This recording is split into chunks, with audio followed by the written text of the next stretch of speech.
This podcast is brought to you by the Arte Media Pantheon. Please head to artemedia.org to see all kinds of podcasts from our great friends.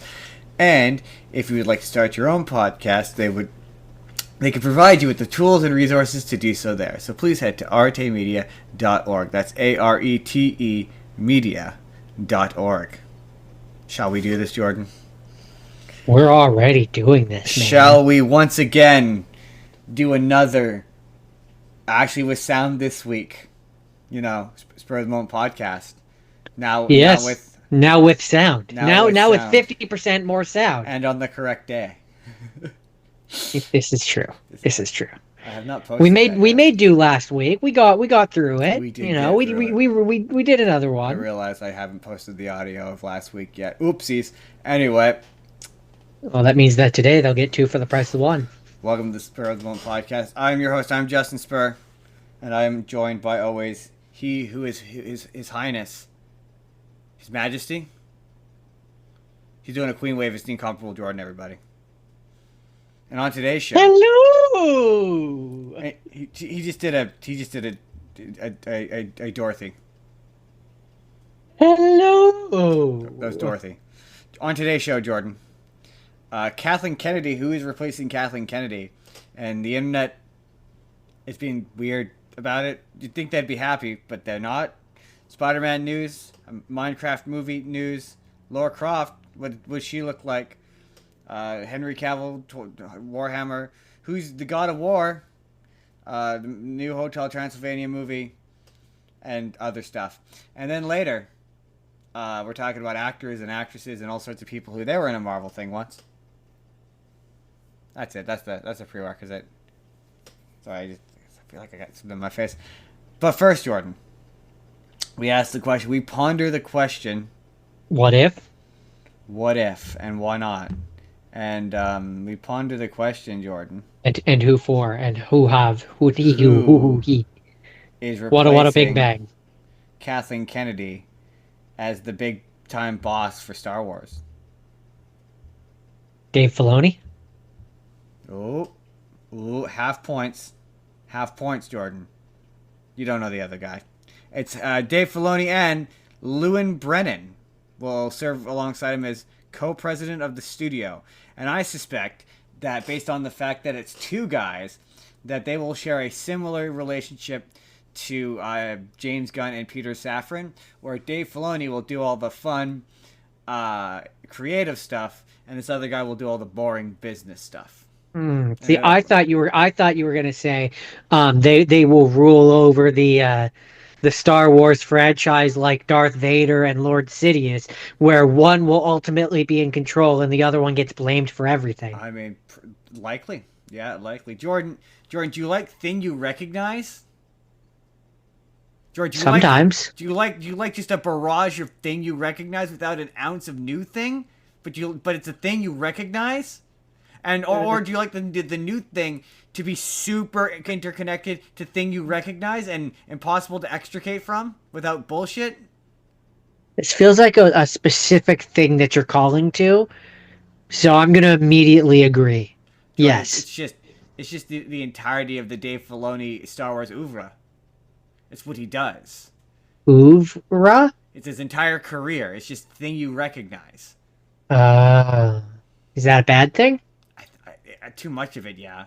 Because I'm like, why are people so disinterested in this Mandalorian? Because that's where I'm like, the internet has taken a weird turn on this. The internet is mad about it.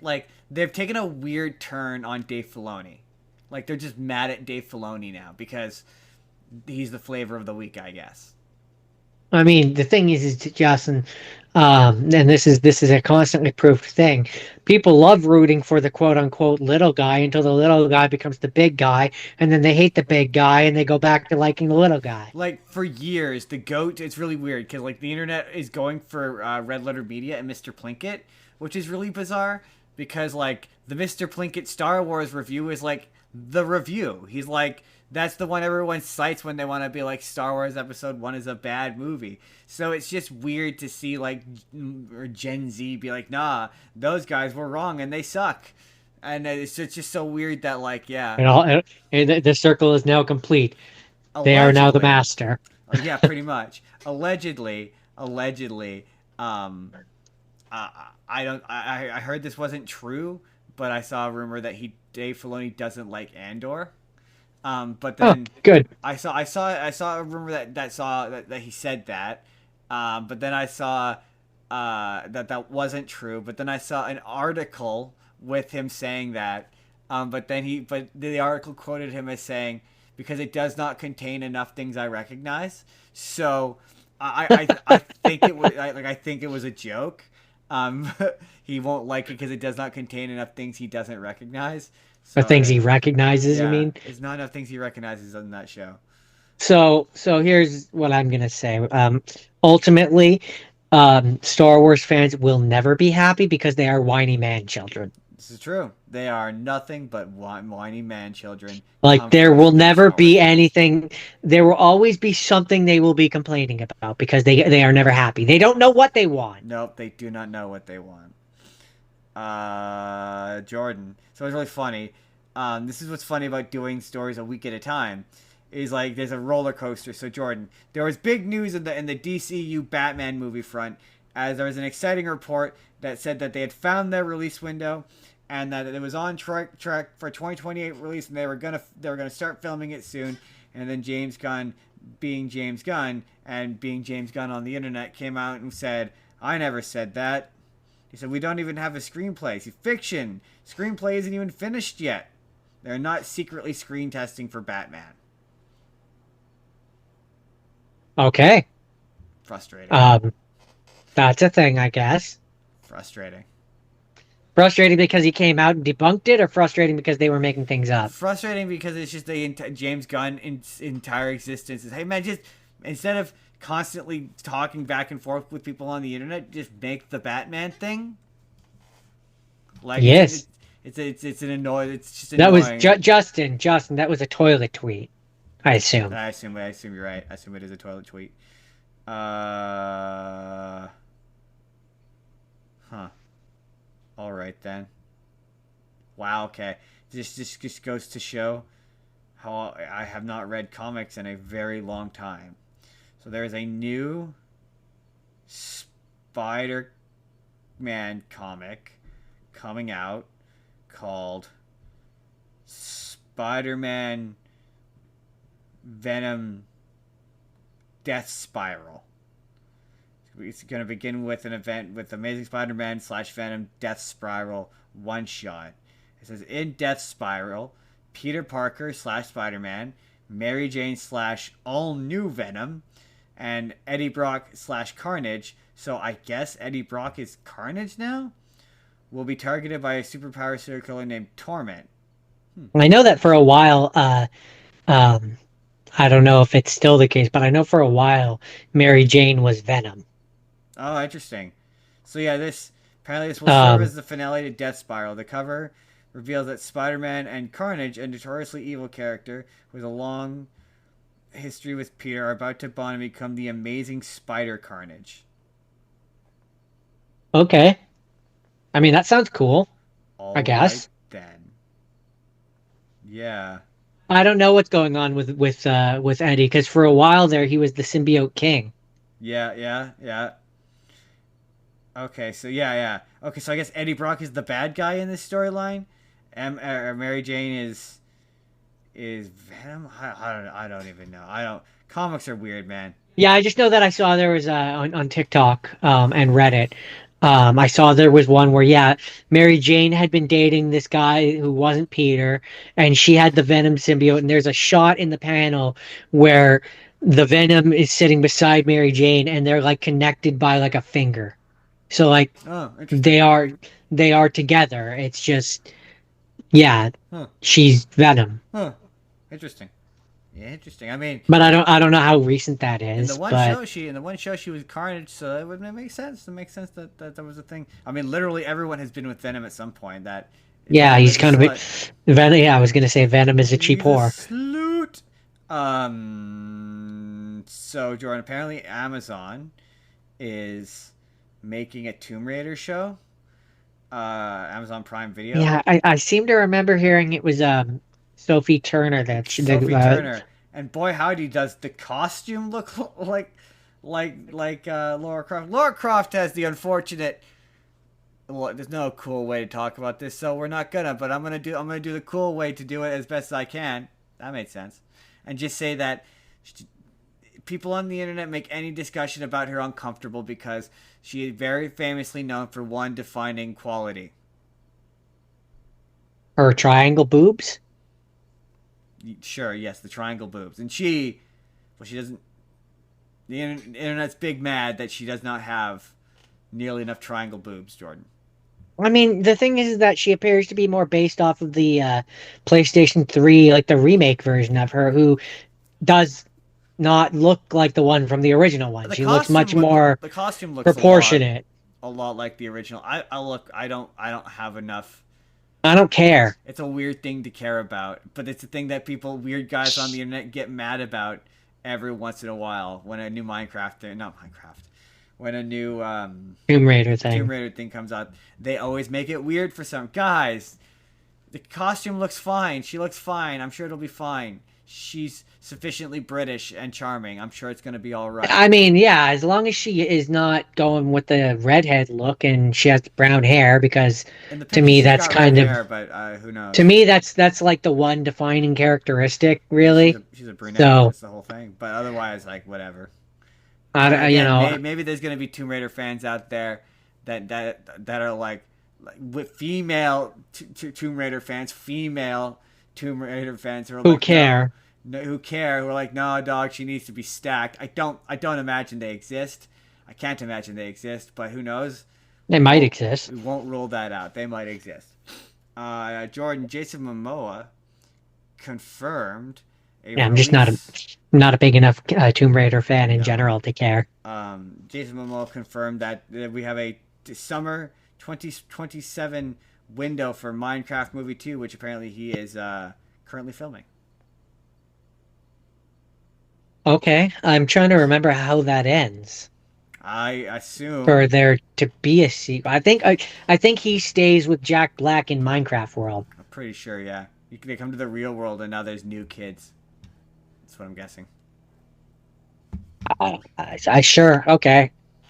By the way, I didn't really think the first one was what I good want, enough to Jordan, warrant there being a sequel, instead but of sure, whatever. they made a Mean, shit there was ton always of going to money. be one. It's meme the movie. They've got to make meme the movie too, Jordan. They gotta. It's the first time they made a meme into a movie, and it worked. But Jordan, also, I want to see in the next one, what I want out of a sequel is I want Jack Black to ride Jason. No, wait. I want Jason Momoa to ride Jack Black as though he were a majestic beast. Uh, That's what I yeah, want. I don't know. I'm like, okay, so I guess for the sequel, because I don't think they went to the Nether or the End. So I guess maybe they go to the Nether and the End in that one or something, and we see the Ender Dragon. I'm trying to think, what do you do in a Maybe. sequel that they didn't already do in the first one? Yeah, I don't know. I don't know enough about I Minecraft suppose to. there's like other biomes and stuff that you could show off. There's villager. Yeah, I don't know. I just More okay. villagers, Sure. Jordan. More villagers. So, Jordan, the question for John Barenthal, who is the Punisher, who is in the next Spider-Man movie, he was asked whether the Punisher in a PG-13 setting would feel different, and he tried to be like, no. He won't feel different, and I would be like, no, probably not, because those MCU shows are not super bloody, so it wouldn't take much to clean up that character. Yeah. I mean, I don't He's gonna remember shoot him guys, and there being won't be blood this time. It's what's gonna happen.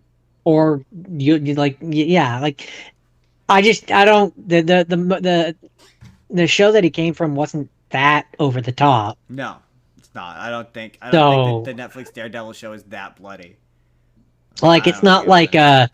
it's I don't even think it's as close. And even if it was, I mean then he's just he you put him at the same violence level as Deadpool. There are ways to make that PG appropriate. Yeah, no, I think he'll be fun. But yes, he says that it was important to him that cause, they did a.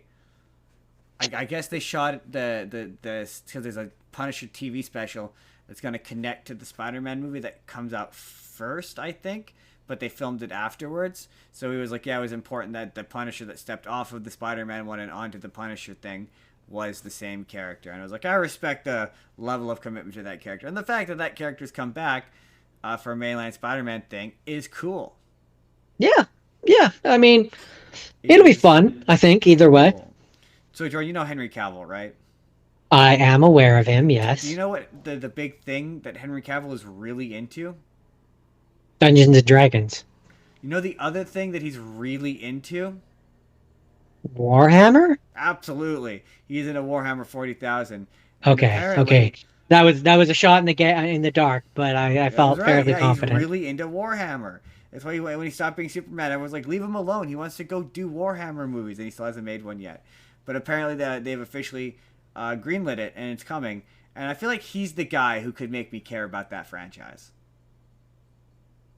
So what's funny is there was a period there where one of my friends, he might still be really into it, but he was really into it, and he had a bunch of the games, and he let me use his Steam, so I played a bunch of the games. Um, so I have a passing knowledge of it, but like not enough that I care. Yeah, fair enough. Fair enough. Um, but like it's a thing where like I'm aware of it. So like I know you have like the Chaos Marines, you have the Marines, you have the Orcs, you have Yeah, the like I know I know that enough Blizzard about stole a it. shit ton from it, and they ripped them off for their game, and then beat them. They initially the company that makes Warhammer went to them to make a Warhammer game, and then Blizzard stole all of it and made a Warcraft game instead, and put Warhammer like decades behind making a decent MMO. And by the time they got to it, Blizzard had dominated the space for years, allegedly. I can't speak to that, but it sounds accurate. Allegedly. Jordan, they revealed. I meant to send the picture of this guy, but they revealed um, who is going to play Kratos in the new Dad of War show because it's going to be Dad of War, which Yeah, is I saw something about that and I didn't recognize the name. I didn't recognize the name either, but the guy sure howdy looks like Kratos. He looked like him Paint from that what I man in saw. white. I mean, if we must do Dad of War, I don't.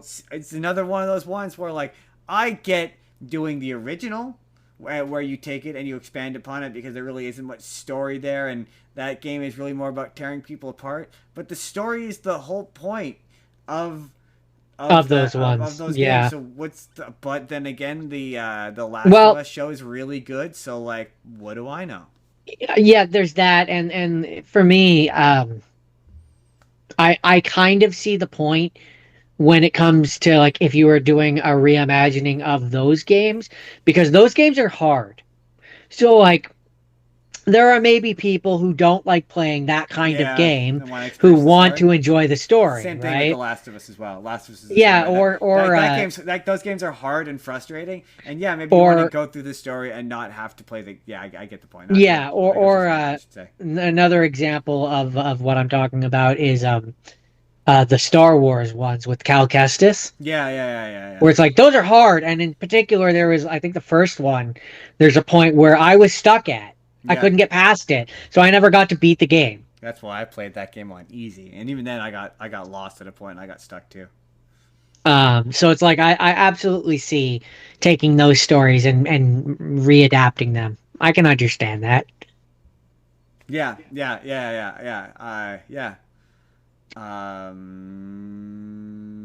Plus, sometimes it's just interesting to see like if they change certain things, there's Yeah. ways Oh, to I make mean, it yeah. I'm interesting. not. Uh, I just, my main criticism of that game is it's just not God of War. It's what I stand by. I stand by that that's not God of War. That was a Thor game that got a God of War skin slapped on it like midway through its development cycle. Well, I don't That's disagree why, with that assessment. What I will say is from a character progression standpoint, where he is in those games makes sense. like, they had the mechanic of throwing what was definitely throwing a Oh, I hammer absolutely see your yeah, I absolutely see what you're saying, and and I catching a don't hammer. disagree. Um, Uh, But I'm saying from a story Marvel, standpoint, in yeah. fact, took that mechanic and used it in their Avengers game, which it was is like, oh, this is just like the Kratos. Um, but yeah, God damn it, if catching that axe isn't satisfying every time though, like Especially when every you're like time. on the world tree and you toss it off the side, you see it falling down, and then you call it back, and it's like, fuck yeah! When he catches like bonk every time, the sound design is just good. And feel Uh, you feel the weight of it. Sorry. So what we were talking about, I was just reading. There's this article that's Vision Quest gets an update, exciting update, and I'm reading through this thing to see What the update is? what the article, yeah, what the update is, and it's just it's not. He says, okay, it's a lot of saying nothing. So it's like Vision Quest is so rewarding for the fans of the WandaVision trilogy, but also for fans of the MCU, especially the Infinity Saga. What's amazing about is that you talk to someone who grew up at Marvel, the guy knows the lore. He's like not really saying anything. Like, okay. Okay. He says Vision Quest is really about fathers and sons, and specifically about three generations of grandfather, father, son. Can a man who had an abusive father be a good father himself? Is he talking about Tony Stark? Or is he talking about Vision? That that really didn't tell me anything. It really didn't tell me anything new. So I yeah, Okay. it's it. The article says some new plot details. I don't really see what plot details that revealed. The father son story? What? Father son grandfather story? Oh, all right. Okay. Oh, okay. Okay. So I saw this article and I pulled this article on it because I was confused. I wasn't sure what this was. It was Superman and Spider Man get epic crossover. First details and release date emerged. And I guess recently they did a Deadpool Batman crossover, which I completely forgot Yes. about. Yes they did. So this is the follow up. This is Spider Man Superman. That's I awesome. know. I know. I don't know that they've ever done a. I mean, I know that there's a character called Spider-Man and Superman, no. Spider-Man and Batman but have. this run, it did you know it brought back the Amalgam Universe? Oh, did it Yeah, actually? That's cool. at one point, Dark Spectre walks out of a portal. Interesting. Yeah. Not Dark Spectre, Dark Claw, the one that's Dark the Claw, Dark Claw. Wolverine, Yeah, Batman. that one. That one walks through a portal. As a That's Dark Claw. awesome. Yeah. I was like, Yeah, I have sick. I think I have the first 5 editions of that run That's awesome. I love that run. But yeah, I don't know that somewhere around Superman, here. Spider Man. Like, Spider Man has done issues where he's fought guys that are like basically Superman. There was one where he was Yeah. basically Superman and then he turned out to be a Skrull. And then there's another one. He's a bad guy in one of the Avengers shows, but his name's Hyperion. There might be one where like there might be one of the what ifs or one of the not what ifs, one of the crossover ones where they did there's actually been more than most people think. Yeah. Um, so it's possible, but one of the ones that I remember that we read was it was Fantastic Four Mm-hmm. Superman crossover where Superman becomes With Galactus's herald. Herald of Galactus, and then that also had that was Batman and Spider Man, and I Yeah, love that one because Spider Man, you expect Spider Man to call Batman Batsy, and like as a kid, it was like, and he does, but it was like obviously the writer knew that it was a joke that Spider Man had to do. Spider Man had it's, to call him Batsy. It was like it was like a rule, like, it had to. it was right there. It It was had to be right done. there. Who cares if it was obvious? Um, No, I love those. And so what makes me excited about this run and like the they when should do an we've talked about it animated before. movie. Yes, like when we talked about the Batman Deadpool one, I was hoping that it would lead to more Like, and that what? there could be more collaboration because yeah, it would be awesome to see them do a take on an animated version of the storyline, which was the amalgam Like, one, where I it's get like it that. leads to that or whatever. I get not wanting to do it in the live action realm, but do it but to be fair, DC's always been weird about multiple versions of character. But yeah, play around in that DC, like Marvel hasn't done hasn't done an animated movie since those Ultimate Avengers movies really. So like yeah, do a crossover movie. Do it Now that animated, do being it straight to said, DVD. now that being said, what my secret hope is, my desire deep down within, And part of me will pine for this, even though I know it will never happen, is I want the studio who did Injustice, I want them to do Injustice 3, and Injustice 3 is Superman invading other universes, and the universe he invades is the MC, like That would not the also be fun. MCU, but the Marvel They one, and were then at you one can have it, point. you can have it be a Marvel versus DC fighting game. They were. That would be sick. They were at one Like that would point. be so cool, and it would make so Um, much money. Like, come on. I mean, it would print money. Yeah, there was a point. Well, I mean, Mortal Kombat 1 allegedly was gonna be Injustice 3, and And like you could then it even became have it Mortal be where Kombat 1. like you could even have it be like where like one of the alternate skin costumes is like for Marvel side is the MCU version of the characters, and on the DC side is whatever the new That'd be sick. Snyder DC version it like is, and like they make references to the movie That'd be universes. sick. That'd be Like, oh my sick. God, come on, this shit prints money. Come on, That'd be DC, Marvel, sick. But come yeah, together. NetherRealm was working on a Marvel fighting game at one point, or are working on it. It's their next one. But yeah, apparently I saw a video that yeah, Mortal Kombat 1 was at one point going to be at one point going to be Injustice 3, and you can tell because certain characters, like there's one character where he's just Damian Wayne. There's one character where he's Raiden. The Raiden plays exactly like Shazam or Black Adam or whatever. I'll send it to you. It was a really cool. Oh, Video. It was like they I had the mean, there's build for this also character and they just put the skin of the Mortal Kombat 1 on top of it. yeah, that to me also reads with like how Omni-Man clearly could have been a Superman. Exactly. Homelander could have been like a Supergirl or like a different, you know what I mean? Like they Yeah. or whatever. Like it's just Yeah, they clearly had the absolutely. build for Superman. That's why Homelander and Omni Man went in. Yeah, absolutely. You're not wrong. Um, And Scream, Ghostface kind of plays like Joker. kind of. Yeah, kind of. Yeah. Oh shoot, I forgot to include a Scream 7 trailer. Hopefully there wasn't anything worth talking about in that Scream 7 trailer. Whoopsies. That's what happens when news stories break on Sundays. I mean, Jordan you could apparently. you could bring it up and play it on the thing now. We could do it I live. don't want to do that.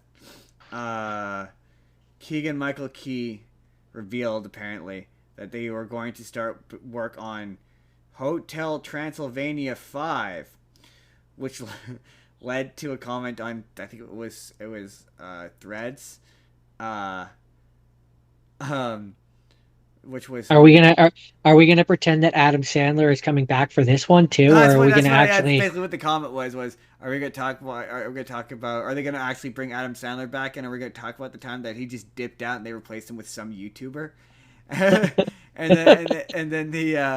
then the comments were like, hey, they always get so defensive on Brian Hall's defense, like, well, I'm a fan of Brian Hall. Yeah, but there's a difference between doing an impressionist, being what happened with him in that movie is embarrassing.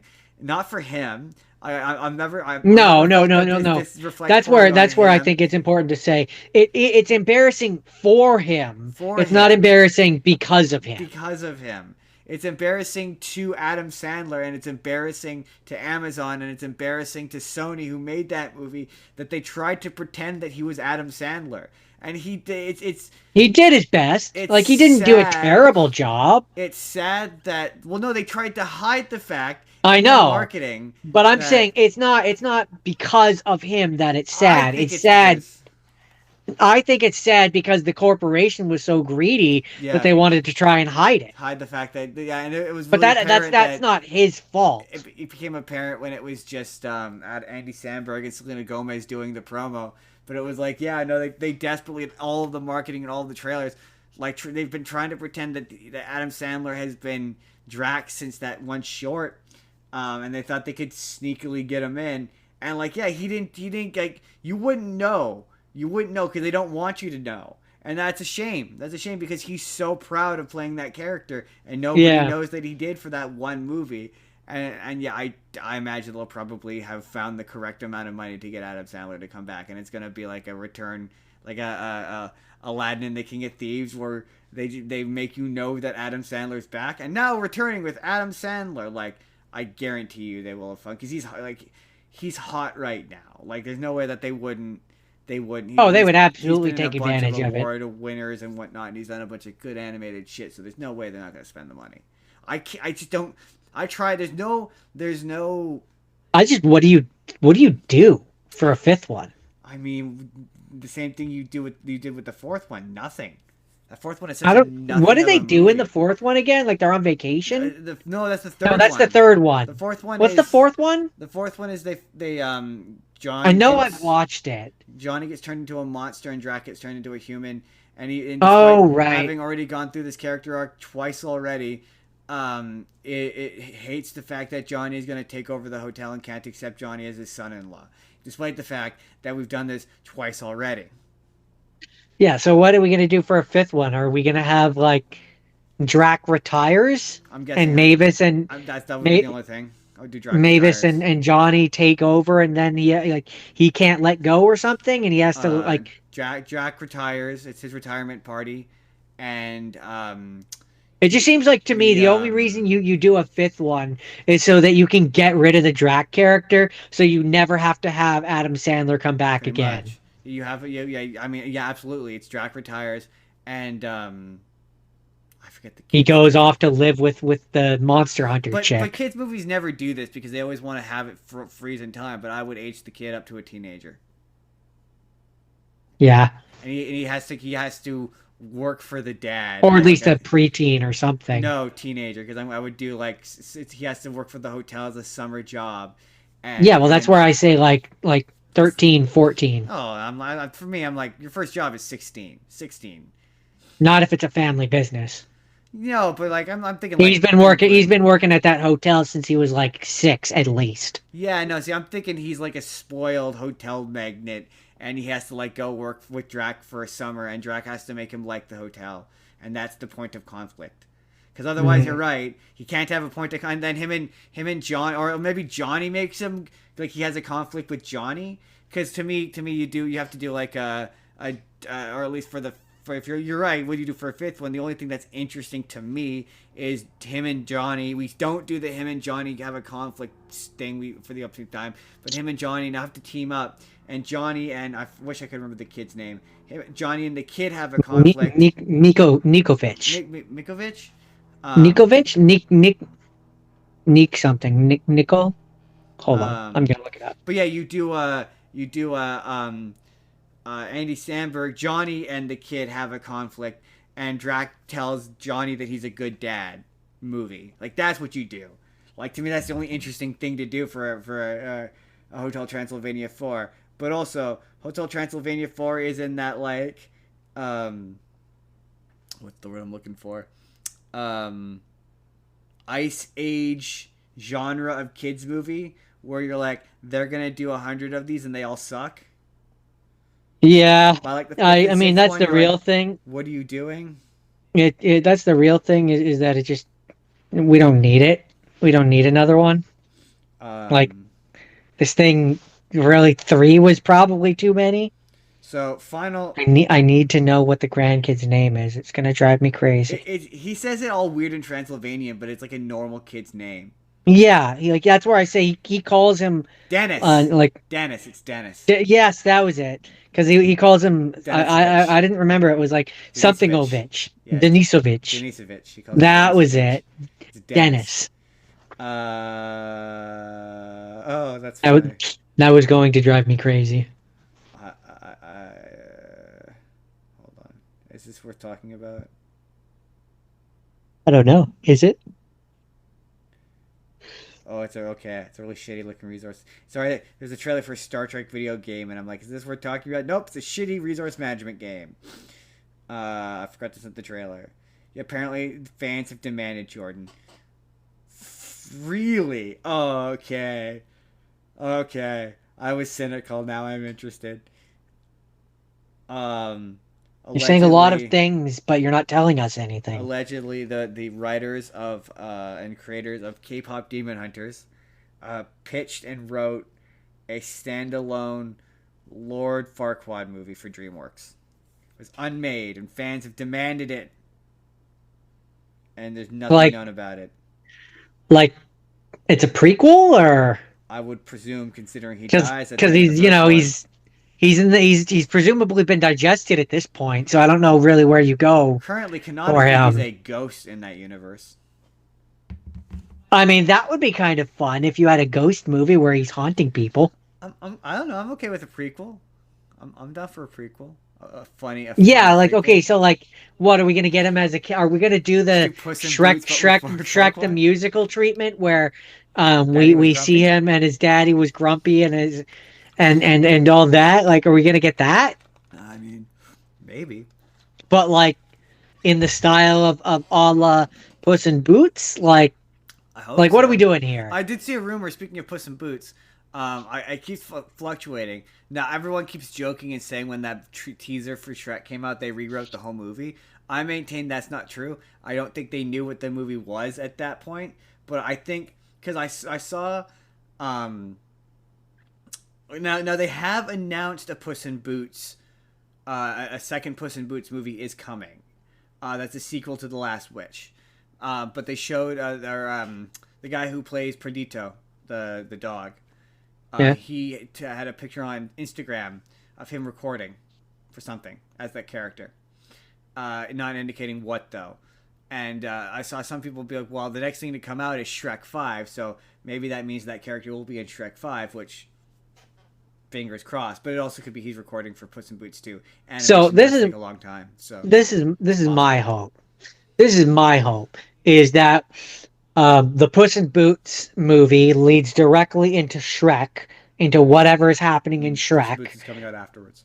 No, no, I'm saying the first Puss in Boots Oh, movie. I see, I see. I You know see. how he ends at the Kingdom of Yeah. Far, Far Away? Sorry, I'm yes. saying I'm hoping that that leads into Shrek, That would be nice. whatever happens in the Shrek movie. That's what I'm hoping. And then the Shrek movie happens, and we have the Puss in Boots characters are there as well. So we have Bandito, we have girl, cat, Puss in Give me Boots, softballs. and we have Puss in Boots. Yeah. And then the events of Shrek happen, and then that leads into Puss in Boots too. Yeah, That's what I we've want. had this idea before, and we think, yeah, I still agree with this that Shrek should be a supporting character in Puss in Boots too, which Yeah. I think might happen. I think they're gonna try to resurgence Shrek in a new art style, in that Puss in Boots art style. But yeah, I think that would be fun. Have him be just Shrek though. I don't think we need a Shrek Donkey combo, but I would accept Donkey. I would but ideally just accept Shrek. Donkey, but ideally just I think Shrek. I'm gonna have to pay for Mike Um, Myers. You know. but what I kind of think is more likely, um, I suspect that it wouldn't be Shrek that goes along. It would be one of his three kids. Probably, and then Shrek is just a cameo. And then Shrek is like in the beginning of the Puss in Boots movie as they go off on further adventures, and like maybe his son or the daughter, whoever's the cheapest, will go along with them. I That's my mean, that's my real world cynical yeah, I don't know. guess I don't know. because It's interesting that uh, they did announce them so quick after each other. It does tell me that there is a chance that they might be connected because there was an expressed desire somewhere from someone that they want to make at least Shrek 6. I don't know about Shrek 7, but at least Shrek 6. Um, so who knows? I'm not gonna lie. I am unironically excited for every single one of those. So, I no mean irony. I'm not gonna say that there's not a part of me that's like, you know No what, irony. I'm They down. could be the worst movies ever, and one of those Puss in Boots movies is, and I still love it. The one with the egg, The one with the egg is bad because nobody remembers it exists. I remember it exists. Yarn, you know what happens to eggs in prison, don't you? Let me tell you, They get scrambled. it's not over easy. Ooh. Finally, Jordan, did you see the final Doomsday Uh, trailer? mm, I don't think so. This one was I saw I also saw actually I saw ones on TikTok which I just didn't think were real because characters that couldn't be there were there. which example? There was I mean, there's the obvious ones where like SpongeBob and Oh, I mean, Patrick. yeah, okay. But like, yeah, I don't. There was one where it was yeah, it's just they were talking to Doctor Doom, Oh, and okay. then Anytime they're talking to Doctor Doom, it's automatically fake. yeah, and I'm just like, I don't think we've seen them That's talking. that's AI. I hate it when that Yeah. happens. The one that actually Um. came out, So that yeah, it was was just things real, like that. and I guess it just goes to show how much I paid attention to the end of the last Black Panther. But I guess the character Oh yeah, that one. Right, right, right, right, right. M'Baku is he's now king of Wakanda, but And she is she is Black Panther. she is not queen. He is king. I guess I missed that detail for Black Panther too. I guess I've only seen it once and I clearly didn't pay attention. But yeah, it's them meeting the thing, and that went also Yeah. kind of like, okay, yeah. See, this is where these movies succeed. Like where it's like, yeah, okay, these are characters who haven't interacted yet. It's a character who hasn't participated in the universe yet, and they're having a little fun, little back and forth. That's fun. That looks fun. The thing Um, that makes me confused though is the I don't remember which one of them it was, but someone had said how these trailers weren't trailers and they're all telling a story and they're Something about how the Russo brothers said like they're all connected and they're all telling a single yeah. story and they might not necessarily be real. I think that they're probably I think they're scenes from the movie. Like I think that like yeah, I think they're gonna be misleading. I stand by that maybe that's not good Captain America, but who knows? Who The Russo knows? brothers. The Russo brothers knows, and we will on your birthday next year. Is it on my birthday? It does come out on your birthday, yeah. Dang! Good birthday present for Jordan. Yeah. Yeah, so we're gonna That's hot. probably gonna watch that for your birthday. Hell yeah, we will. Probably. Probably. Join that is the news. But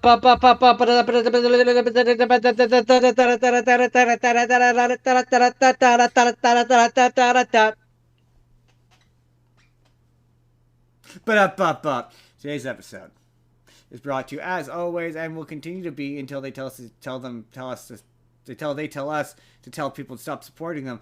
Go on down and support Wild Education for us. The link to their Facebook and all their fun activities and where they will be and what they're doing, as well as their Indiegogo to help them find a new place because finding a new place is expensive. Life is difficult for people taking care of small animals. Won't someone think of the animals? Won't someone think of the goddamn motherfucking animals? Think about those animals. Think about them. Think about them. You think about them when you're not giving away all your hard-earned You dollars. think about those animals. And also, this past Thursday, I was on Down the Middle talking about John Cena. So I would link to that in the description. Jake is still I looking don't for a know. I co-host. don't know how you guys were talking about that when you can't see this. Can't see him. Yeah, it must have just been an empty ring with one person standing in there, somehow getting tossed around as if by an invisible person because As if you can't can't see see this. this. You can't see this. So that link to all those things and more is in the description. On today's second half of the second half, within the second half, contained within a dollop of a thing. Um, Jordan, it's I was in a Marvel thing once. I was in a Marvel thing I was once, in a Marvel thing once, and I'm thinking, but it's important to say that the people that were in a Marvel thing once are not necessarily starring in these movies. no, no, there has to They be just they just are in it. and it's not necessarily MCU. I'm thinking I'm gonna go first, because yeah, and then we'll end up because we're ending on the same thing, and then that way, me, I don't care. you, You go ahead. You do yeah. what you're gonna do. Things will work out as they should. So yeah, so everyone, the one rule is at least one of your actors has to have been in a Marvel thing. But I'm instituting a second rule. You get bonus points for uh, any additional Marvel person in your movie. So if there's more than Oh, one, all right. and I'm gonna get a couple bonus points then. maybe I'll throw in a bonus points for Star Wars as well. We'll see. We'll see how I'm feeling. If I'm feeling generous, and you have to say the Marvel thing they're from. That's the other rule. So Jordan, obviously, when selecting movies for this week, when it came to picking Marvel heroes, you wanted to get all the big ones. You wanted to get Chris Evans. You wanted to get Robert Downey Jr. You wanted to get Chris Hemsworth. But it was also important to me that I get playing Zeus in Thor: Love and Thunder, Russell Crowe himself. And it was important to me, Jordan, that I didn't want to be connected to a superhero thing. I wanted to get as far away from superheroes as I possibly could. So for my first entry today, we're going to be talking about 2025's 20, 24 hours to go. This is Nuremberg. Jordan, do you know what Nuremberg is? Do I have to explain Nuremberg to you? I've never heard of that term. I've never Nuremberg, heard of Jordan. those collection of letters put together in that way to make that word that you Well, just said. for you and the people at home, Jordan, it's time for Jordan. It's time, Jordan. Put on your history hat. I don't have a hat. Jordan, it's a history hat. No, it's Jordan. It's not a literal hat. It's not. No, you don't have to always put on a literal hat. It's unnecessary. This is my history hat. He can't hear me. This is my history hat. I can't hear you. I'm gonna take off my history hat and put back on my headphones. Jordan, you put on your Jordan. It was an invisible history hat. Together now. Oh, so you didn't say the invisible part. Gotta put the invisible history hats on. So Jordan, I don't know if you remember a time back in the 1940s called. Everyone might have heard of this. Called World War II. And a group of people called the Nazis. Called the Nazis, which is going to get us stricken from this video. Which is going to get this video likely blocked on definitely TikTok, because TikTok doesn't like the word Nazis or Hitler. I've gotten community guidelines violations for just saying the word Hitler or Nazi. Oh no, I guess these videos can't go on TikTok now. But anyway, I don't know if you know, Jordan, about those guys. Is they very famously never heard of them. Okay, Jordan, they very famously lost. Remember that bit where they lost? We whooped their asses, sent them back to the dregs from which they came, and they lost. I mean, I could see how someone might not think we like that they lost looking around at the world today, but they did, in fact, at that point in time, lose. Technically speaking, they lost. So, after they lost, Jordan, the rest of the world went, well, it was sort of like that speech in Doctor Who where the doctor's like, going is good, never coming back is even better. They needed to punish the Germans, but not punish them in such a I am oversimplifying and overgeneralizing, but basically they had to punish the Germans not similarly to how they did in World War I, because that led to World War II, but also send the message that what they did in World War II can't happen again, and that is bad and that they need to be punished, but punished in the correct way, because and this is related to a movie, right? So they ultimately decided that how to do that is to put them on trial. This movie is about those trials. So it's based on a true event. Yes, it is based on a true event. Yes, it is based on the Nuremberg trials post World War II, where they put a bunch of World War II or a bunch of Nazi generals on trial, including they don't really fully explain. He's basically Hitler's second in command is basically how they describe him. Goering is his name. He is played by Russell Crowe, a very quite heavy-set Russell Crowe, and he is really good in this. And this movie is I've buried the lead really with my very long introduction, but it's quite good. It is very good. if you like courtroom dramas, like if you're into really captivating, very very interesting courtroom dramas, this is it. It's got Rami Malek is a psychiatrist who's basically been charged with essentially keeping these Nazi prisoners alive because they all want to self-emulate, as it were. They all want to kill themselves, and so he has to prevent them from doing so by giving them therapy. And he ends up writing extensive. He's basically tasked with finding out what's wrong with these people. Basically, like these people did bad things, so like really bad things. So there clearly has to be something wrong, like uniquely wrong with them. And this is a concept known. I don't think they say it directly in this movie, but I don't think it's this guy particular who came up with it. But it's a concept known as the banality of evil, where That sounds familiar. he basically discovered that these were just regular guys.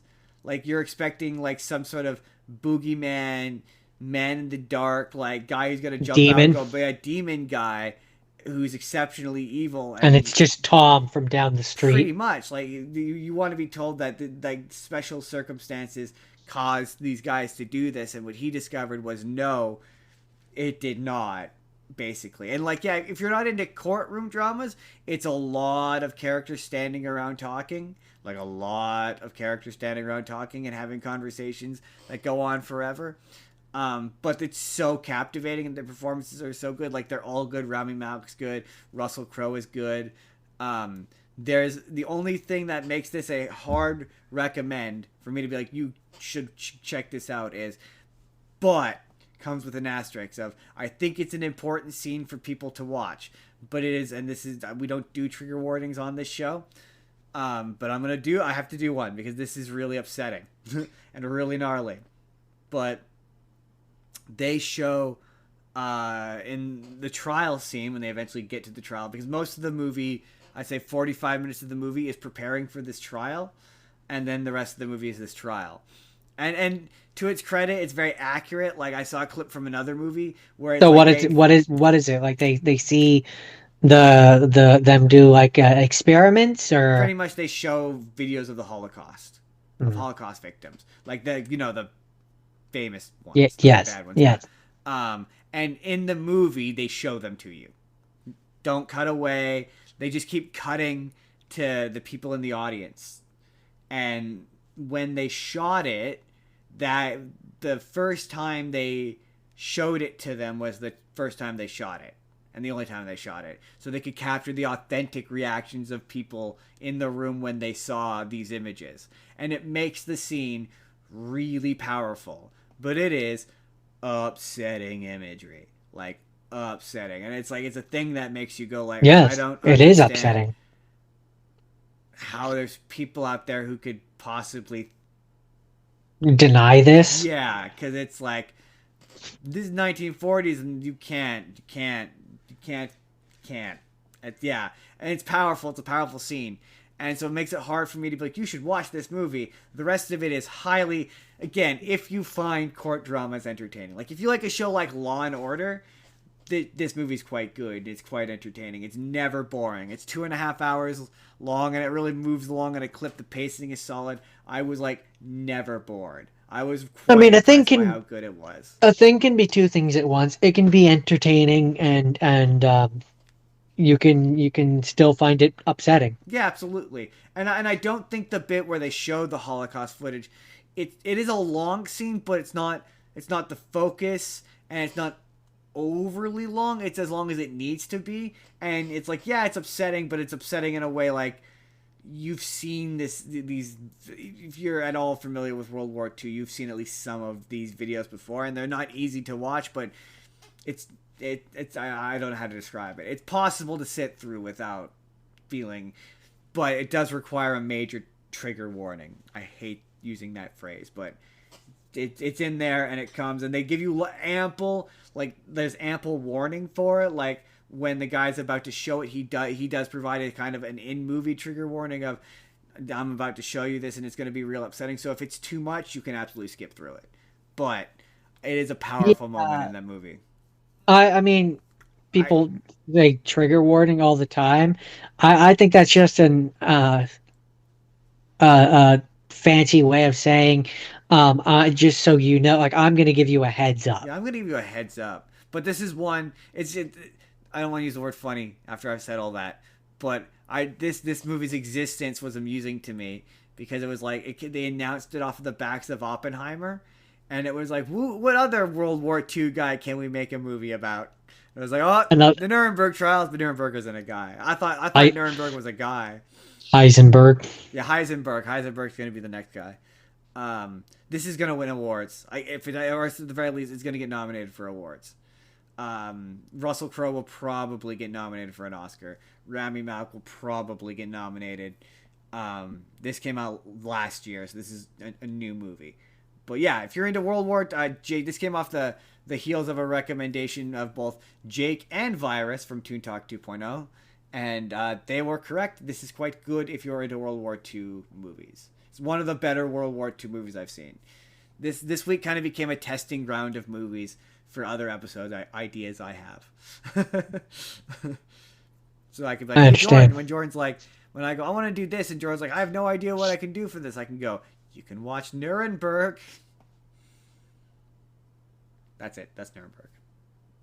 Okay. They're not always bombers, I So promise. my first one, is called Mickey 17. Uh, Ah, it's a delightful. really, really good movie. It has Mark Ruffalo, who is the Hulk. Yeah, He's stand by. He's just Donald Trump in this movie. So it's interesting that you say that, He's just Donald because Trump.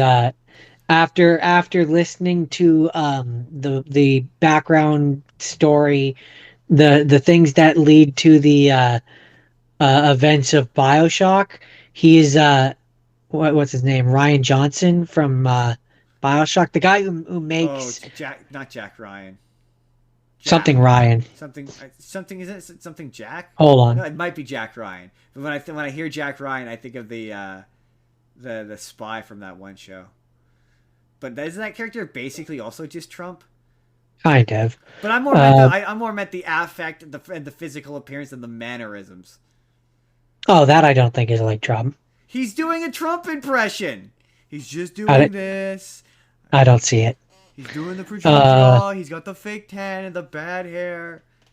Rapture creator. I would have just gone Bioshock 1 bad guy.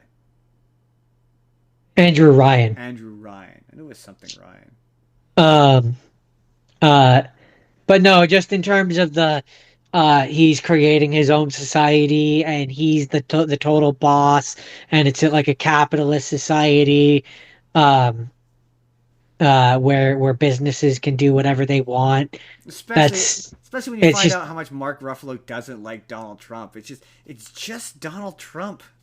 Yeah, I don't see that. But anyways, this movie's really good, and yeah, It is really good the though. bad guys, him and his wife, are just the worst. Just the absolute Um, worst. Yeah, Rob Pattinson.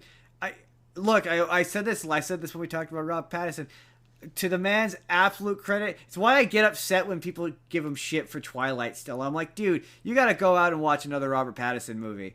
Like, you really do, I because will he's say, really like, good in this one. he's really good. Like, Um, he never gives the same performance twice, and I no, respect that. I and the two respect versions of that. him feel like two different Yeah, versions we're of gonna him. talk about that. We're gonna talk about Um, that later. but one thing I actually found strange is maybe not the right word, but I didn't realize that it was Robert Pattinson until I looked up the It's people who were in this movie, it's Robert Pattinson doing and a I realized it was because I he's doing a realized Steve-O why I impression. didn't.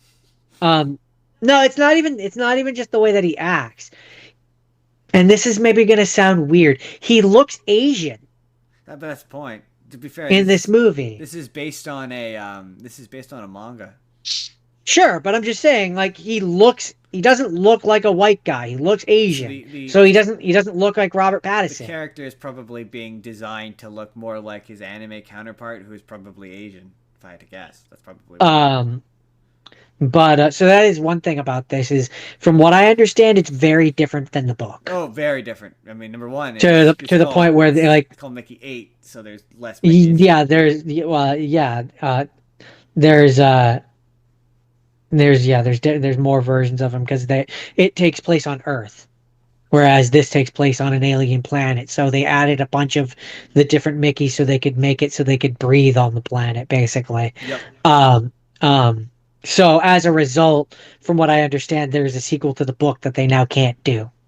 Ah, interesting. Um, like they've changed so much in the story of this movie that they can't. The sequel is called um, Antimatter Blues.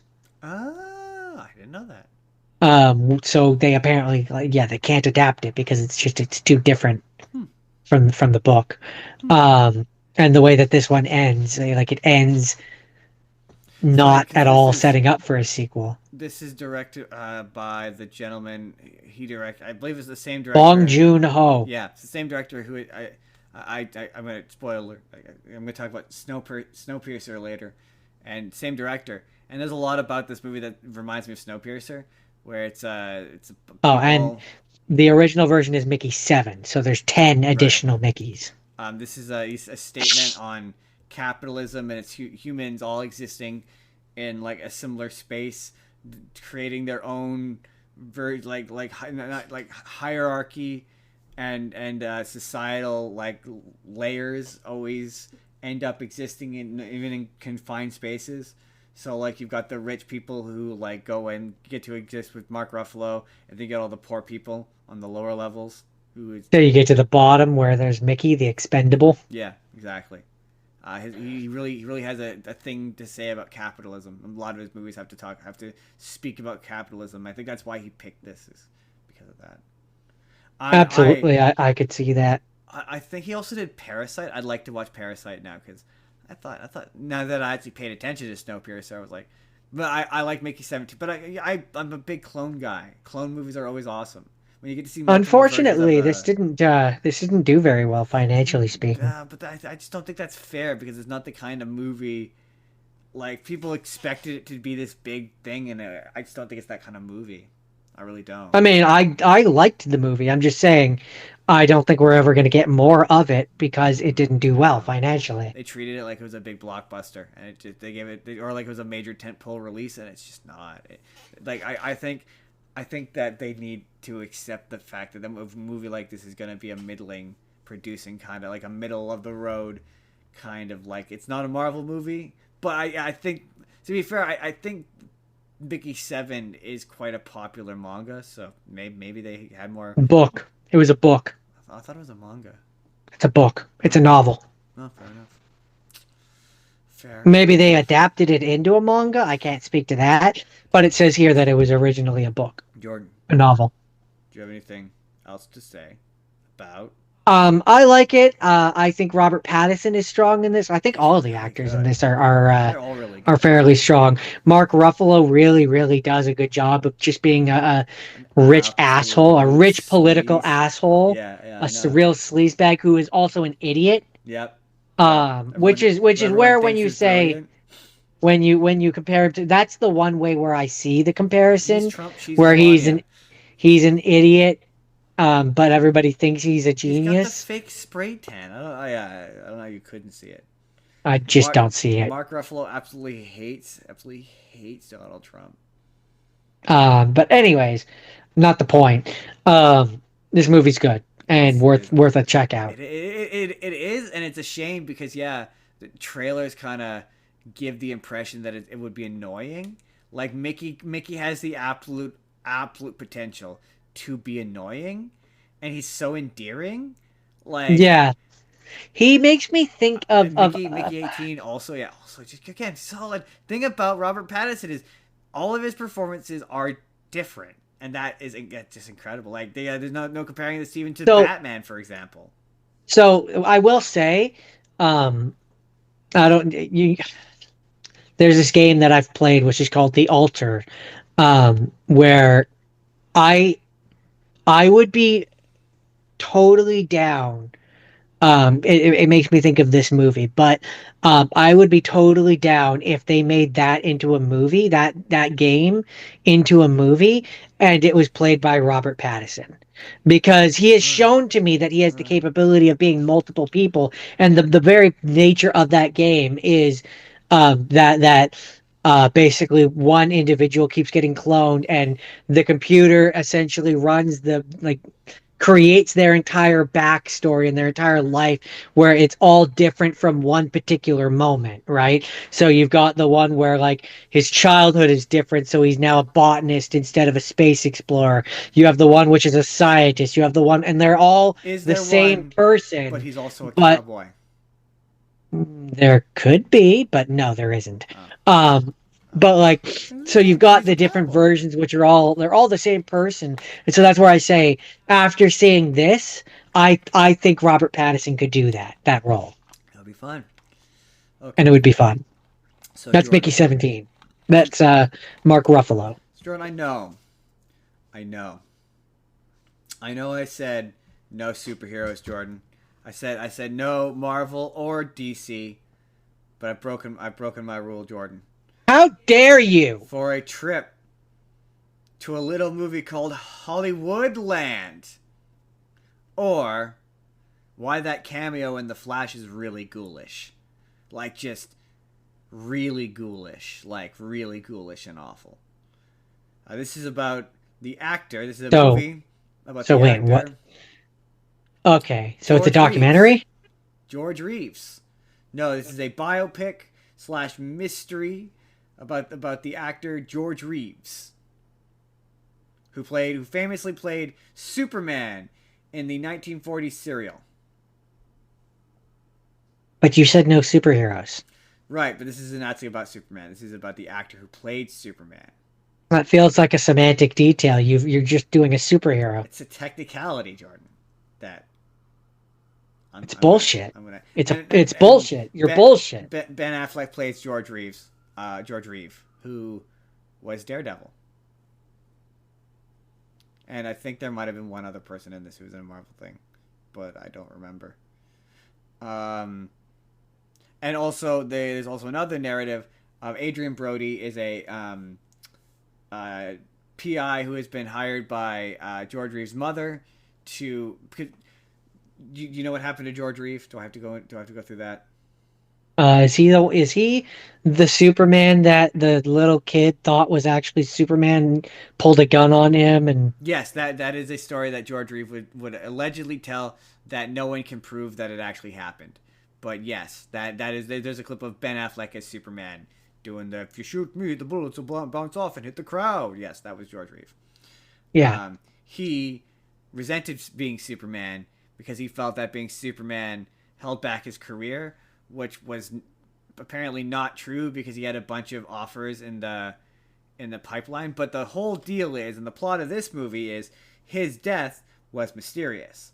Everyone assumed, or it's put down as a suicide, where he was at a dinner party with his fiance and two friends, and he went upstairs, and there was a gunshot, and he was found dead. But it was under mysterious circumstances. So, mysterious circumstances number one is he had no powder burns on his hands from shooting a gun that you would think would be on his hands. Um, he was I think it was he was or he was naked. They found him naked, which means he took his clothes off and then shot himself. And he had a bunch of bruises that indicated he had been beat up. So he beat himself up and then shot himself. And so there were a number of theories. One theory was that he got into an altercation because he was famously unhappy with the fiance that he was with, and he was actually not going to get married to her. So there's one of the theories is that he got into an altercation with her and she shot him, because another suspicious detail is after he shot himself, they didn't call the cops for 45 minutes. I mean, it sounds like it shouldn't be some big mystery and the police just did a bad job. Um, and so, but also the other wrinkle in this is, and this is just me. This is what happens in the movie. By the way, these are all events that happen in the movie. Um, So they didn't happen in real life. That well, they did happen. They sort of happen in real life. Another bit, and the movie kind of plays fast and loose with this a little bit, but he was also in a relationship where he was, as they put it, all but married to this older woman who was the wife of one of the studio heads, and she like financed his whole life. She like bought him a house, like bought him jewelry, took care of him basically. And in the movie, he's played by Eddie Valiant from Who Framed Roger Rabbit, and the movie makes it look like the husband doesn't know, um, and it implies that one of the outcomes for how he died was the husband was a famous Hollywood fixer, so he was a guy who took care of problems in Hollywood, and so the implication is that he found out, and it wasn't that he was upset, it was that the wife was upset, and the wife, or that he had George Reeves killed. Basically, he took a hit out on him. And then another theory is that she was so upset and bitter that he had So left her for this other woman that she so called this so hit out on him. so what you're saying is the fixer had a problem with his marriage, so he Had a, fixed it. that's one of the theories, yeah. And so the movie, to its He credit, fixed it. the movie is an interspliced narrative between the life of George Reeves, how he was kind of resentful of being Superman, and how he still respected it. So like, for example, when he was a smoker, but he quit smoking when he became Superman, because Superman doesn't smoke, and so he wouldn't smoke around kids or whatever. And it is intercut with Adrian Brody doing this investigation. The movie kind of implies that George Reeves' mother was a loon for some reason, like that she was crazy. Was And she? I don't know. As the movie goes on, though, it shows you and it plays out all the different theories, and the one that he eventually comes up with is the most probable, is the one where he was depressed about him not getting the prospects he wanted, and his career not going where he wanted, and he shot himself. But yeah, it's quite good. The performance of Ben Affleck is quite good. This is before he was Batman. Adrian Brody is good. It's a fun little mystery. If you don't know the George Reeves story, it tells you why that cameo in the Flash movie is awful and ghoulish. Fun fact, he has no family, so there is no one to say no to that awful monstrosity. That makes it more upsetting. Right? I hate that cameo. Of the cameos in that, in descending order, that one's the worst, and then it's the Christopher Reeves one. I hate that movie so much because of that. Because yeah, he hated being Superman. Well, I don't think he hated being Superman, but he resented it, and like he wouldn't have wanted, he wouldn't have said yes, and that is disrespectful. But anyway, that is He wouldn't have said Hollywoodland. yes. He wouldn't have said yes, but he also couldn't say no. It's true. Hollywoodland. It's pretty good. I enjoyed it. Good time. I've always Okay. wanted to watch it. Finally did. All right. Okay. I understand. I get you. I I'm picking up what you're putting down. So my next one is called Ingenious. Um, Genius. it has Jeremy Renner, so it's got Hawkeye Oh, from interesting. Marvel from the MCU. Interesting. And it has Ayelet Zurer, Don't know who who that I'm is. pretty sure is one not Wonder Woman, is Lois Lane in Man of Steel. Oh, that makes sense. Amy, I'm no, pretty Amy Adams sure. is Lois Lane in Man of Steel. What am I doing?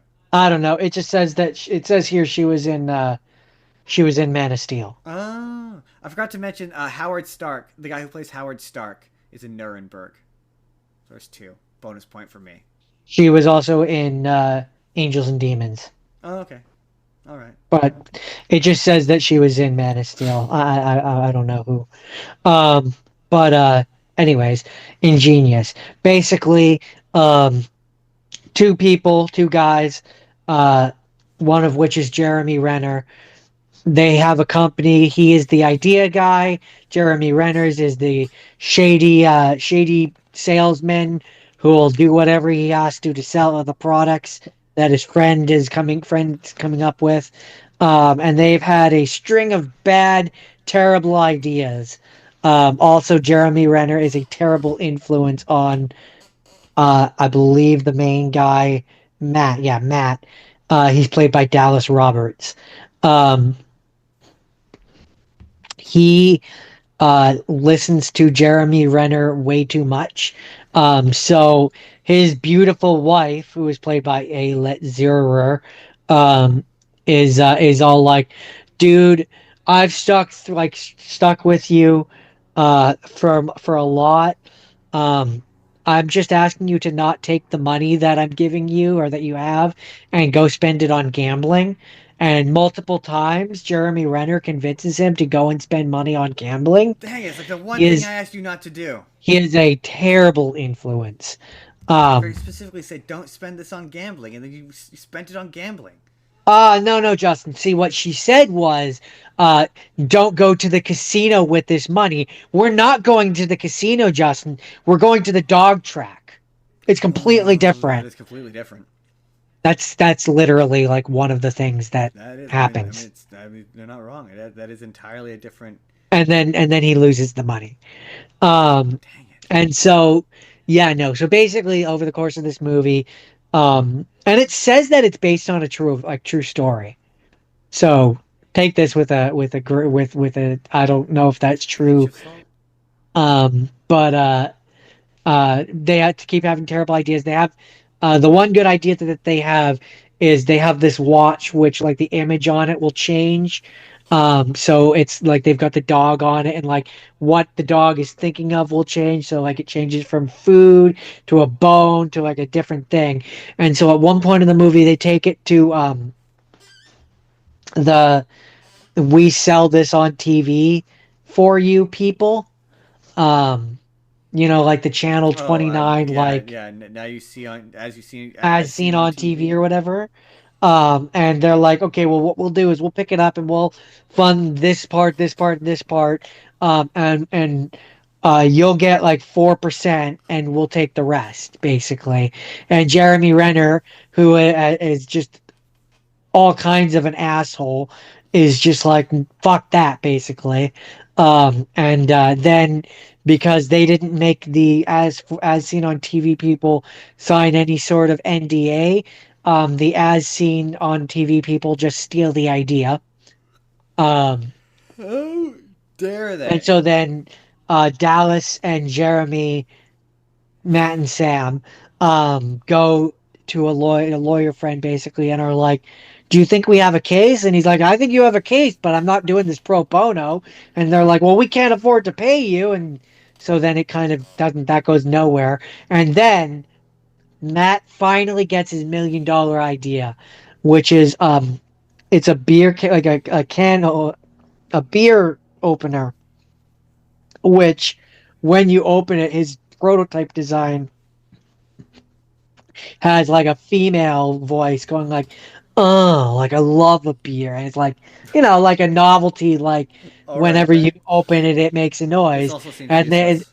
and so people are like loving that idea, and then they get on it and they're selling them for like, I think it was like they said that it costs like $2 to make them, and they're selling it for like 5 or 6 um dollars. All right. And so then they make like a version where it's a Sounds like guy entirely who's too much opening money. it, and then they license and they have Homer Simpson is like they're doing the voice of Homer Simpson that does it every time it opens, and it's their $1 million idea, and that's basically that's the movie. All right. Also there's a sister-in-law who is unpleasant. She's also Is it there. just Jeremy Renner's in a Marvel thing? What? Just it was just Jeremy Renner. Yes, but like I said, Alet Zurer was in a DC thing. All right. I'll give you a bonus for Man that. of Man of Man of Steel. So, that it, Jordan. Yeah, there's nothing really All right. more. My next thing is I'm aware what I'm about to say is going to get me in trouble.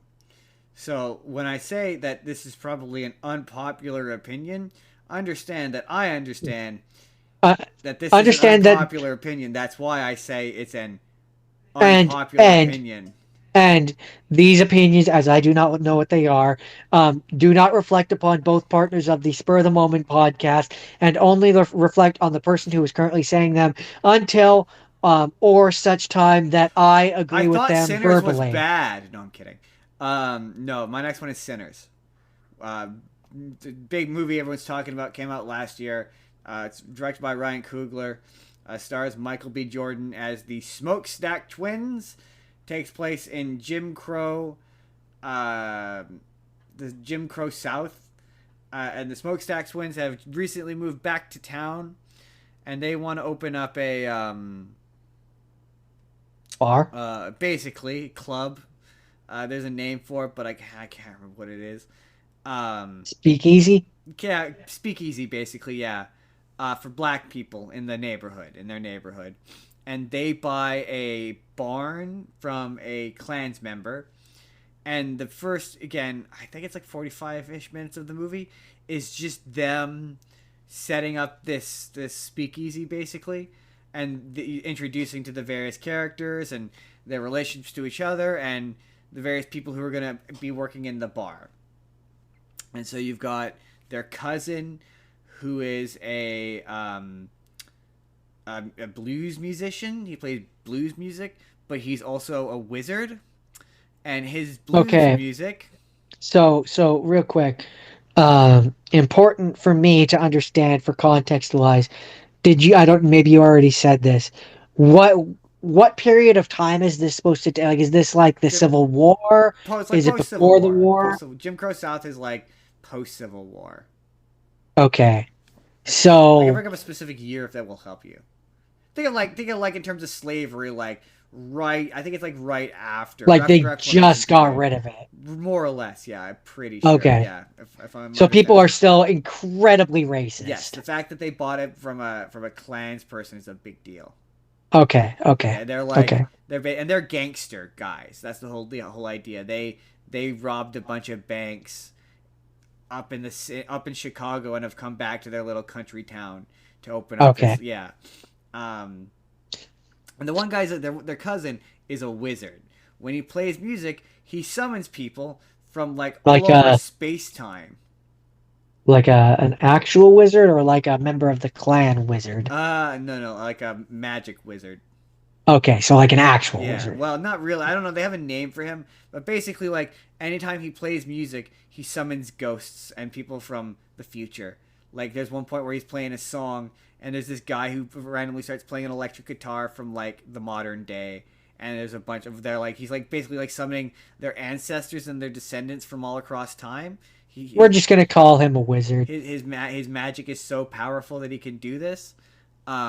And he is into this one girl who he convinces to come to the club, and um, one of the twins is into the, I think she's the bartender.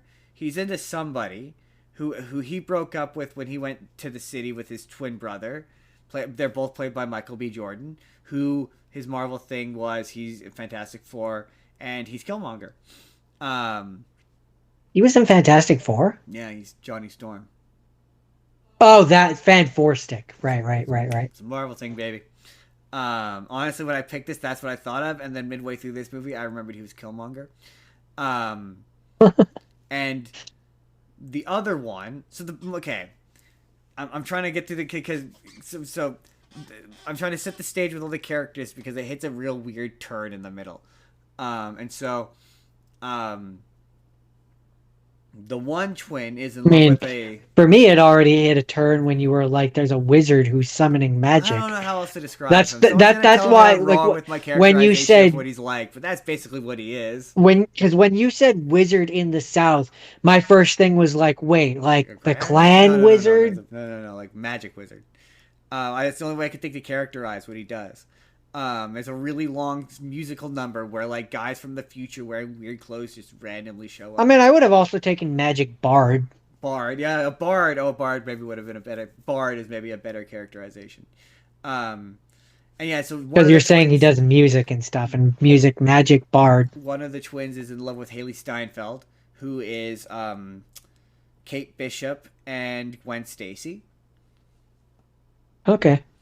um, bonus points. I get some bonus points there, and yeah, so that turns out that a ways down the way, there's a vampire who is who is fed on these people. I think they're just racists at that point. That's all we know, and he converts the racists into vampires, and how vampires work in this, for lack of a better word, universe is um, anyone can turn anyone into a vampire, and it makes you live forever, and makes you super strong and super fast, and you all share a hive mind, but you all still retain your own mind, but you're all part of a collective hive mind now.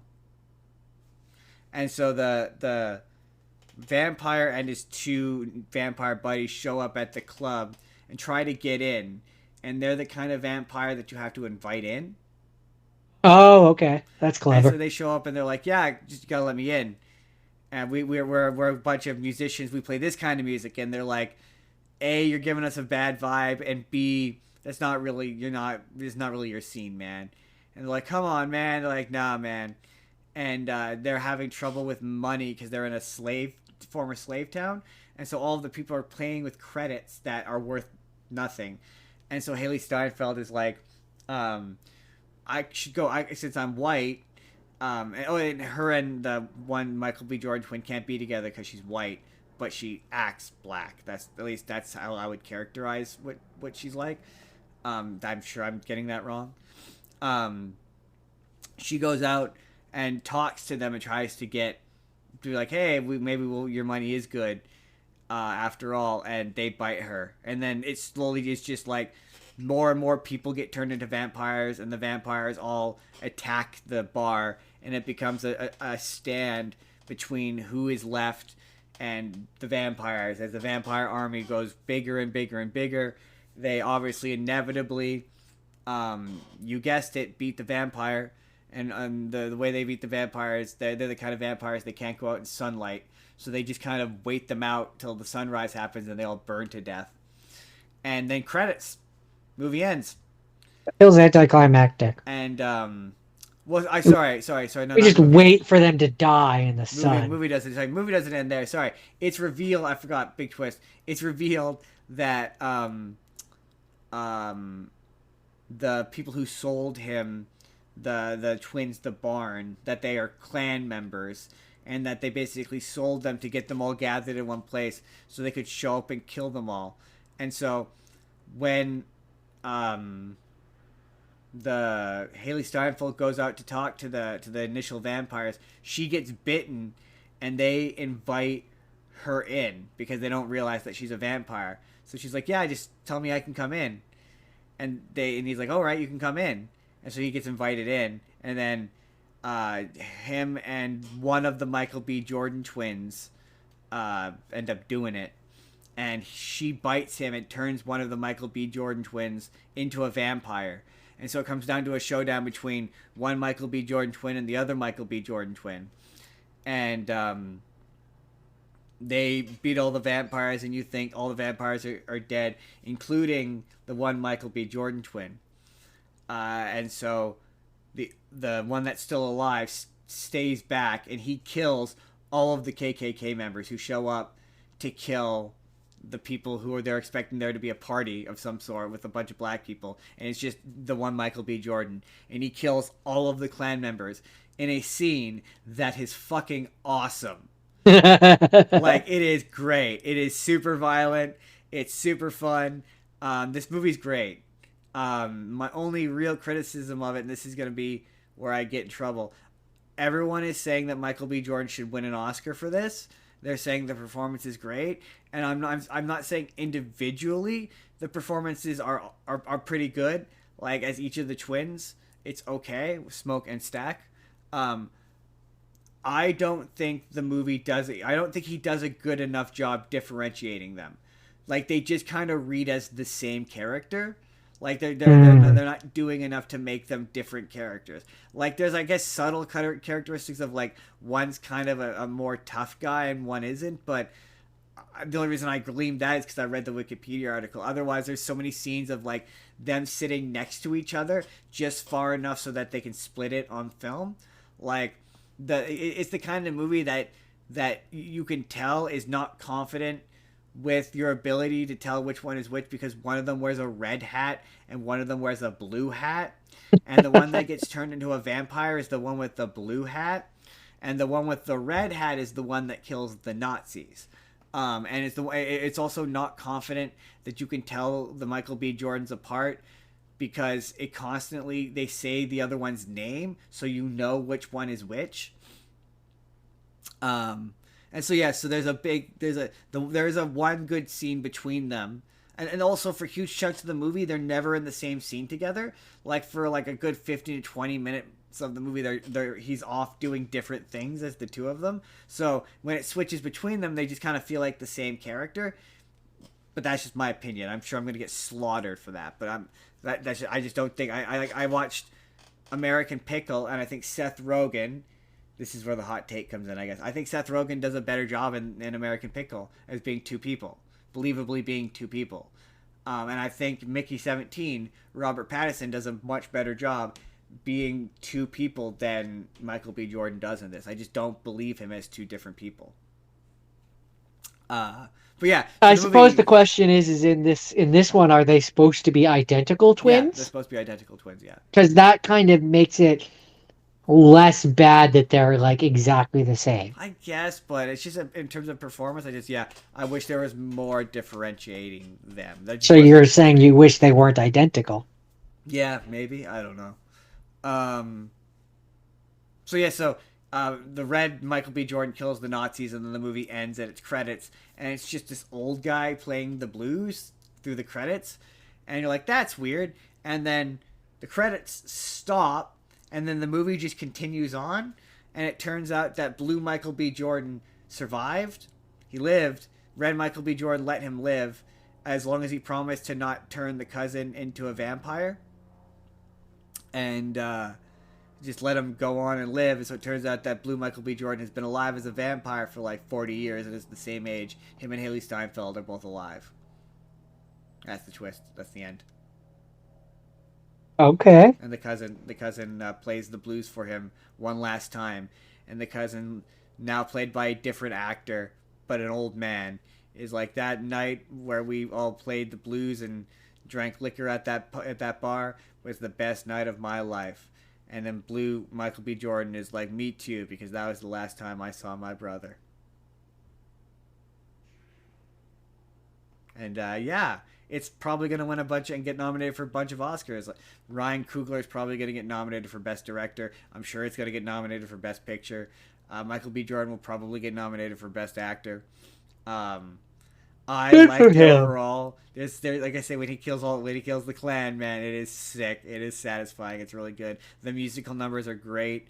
I like blues music, so it did it for me musically.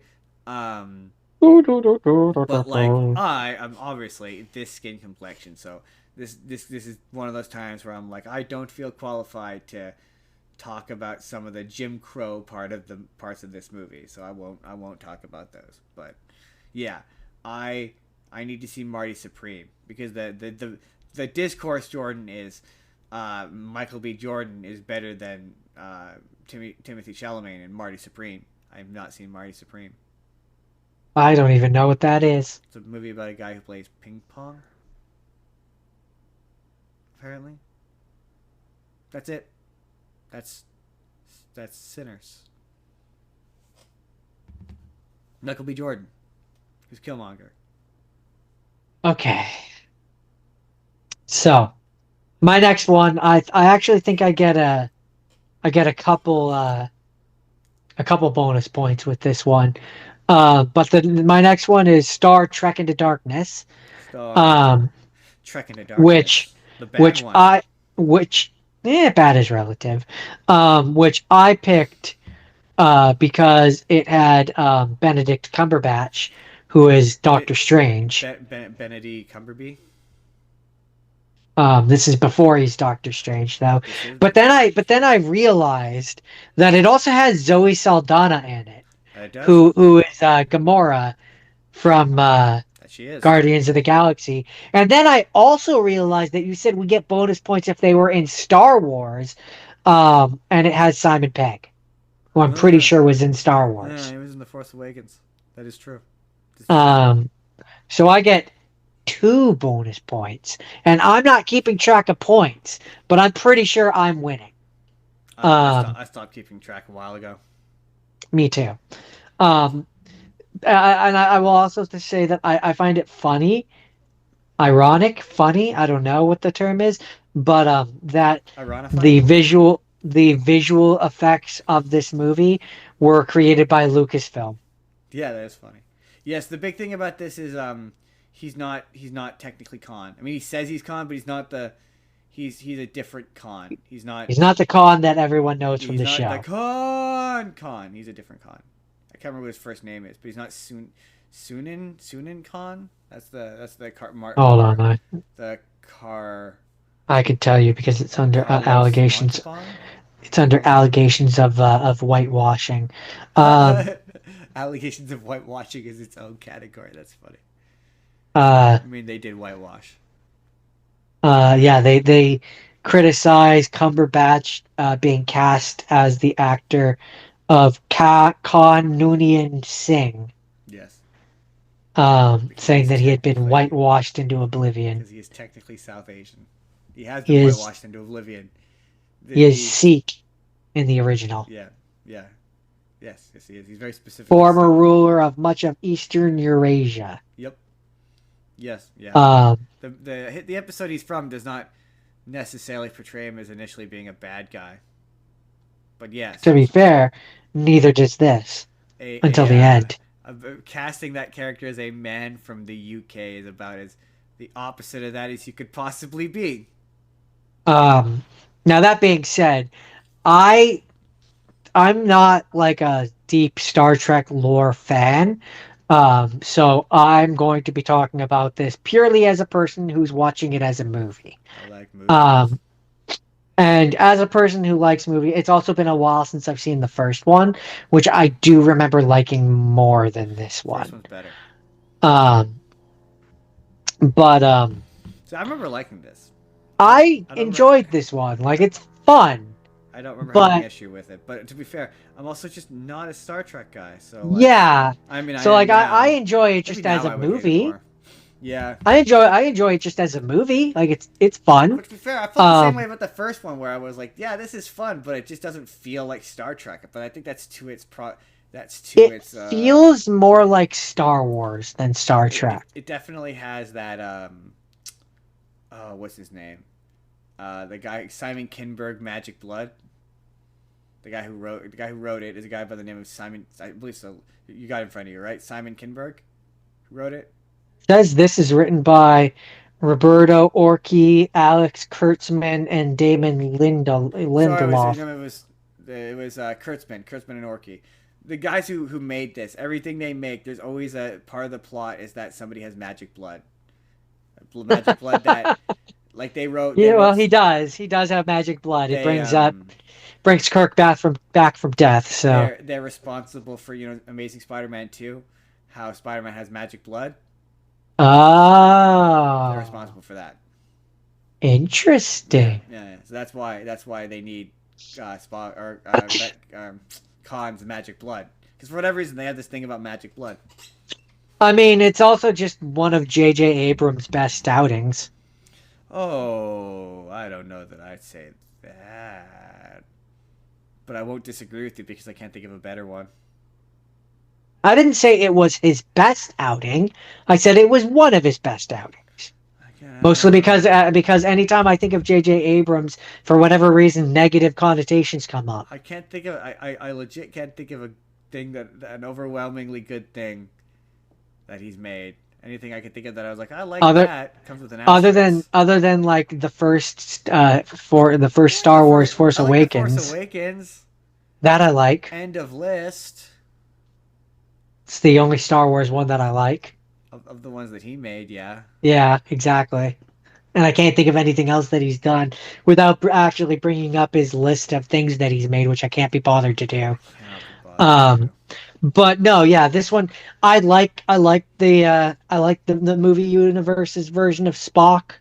I like Chris Pine as Oh, Super 8. I'm pretty sure he directed Super 8.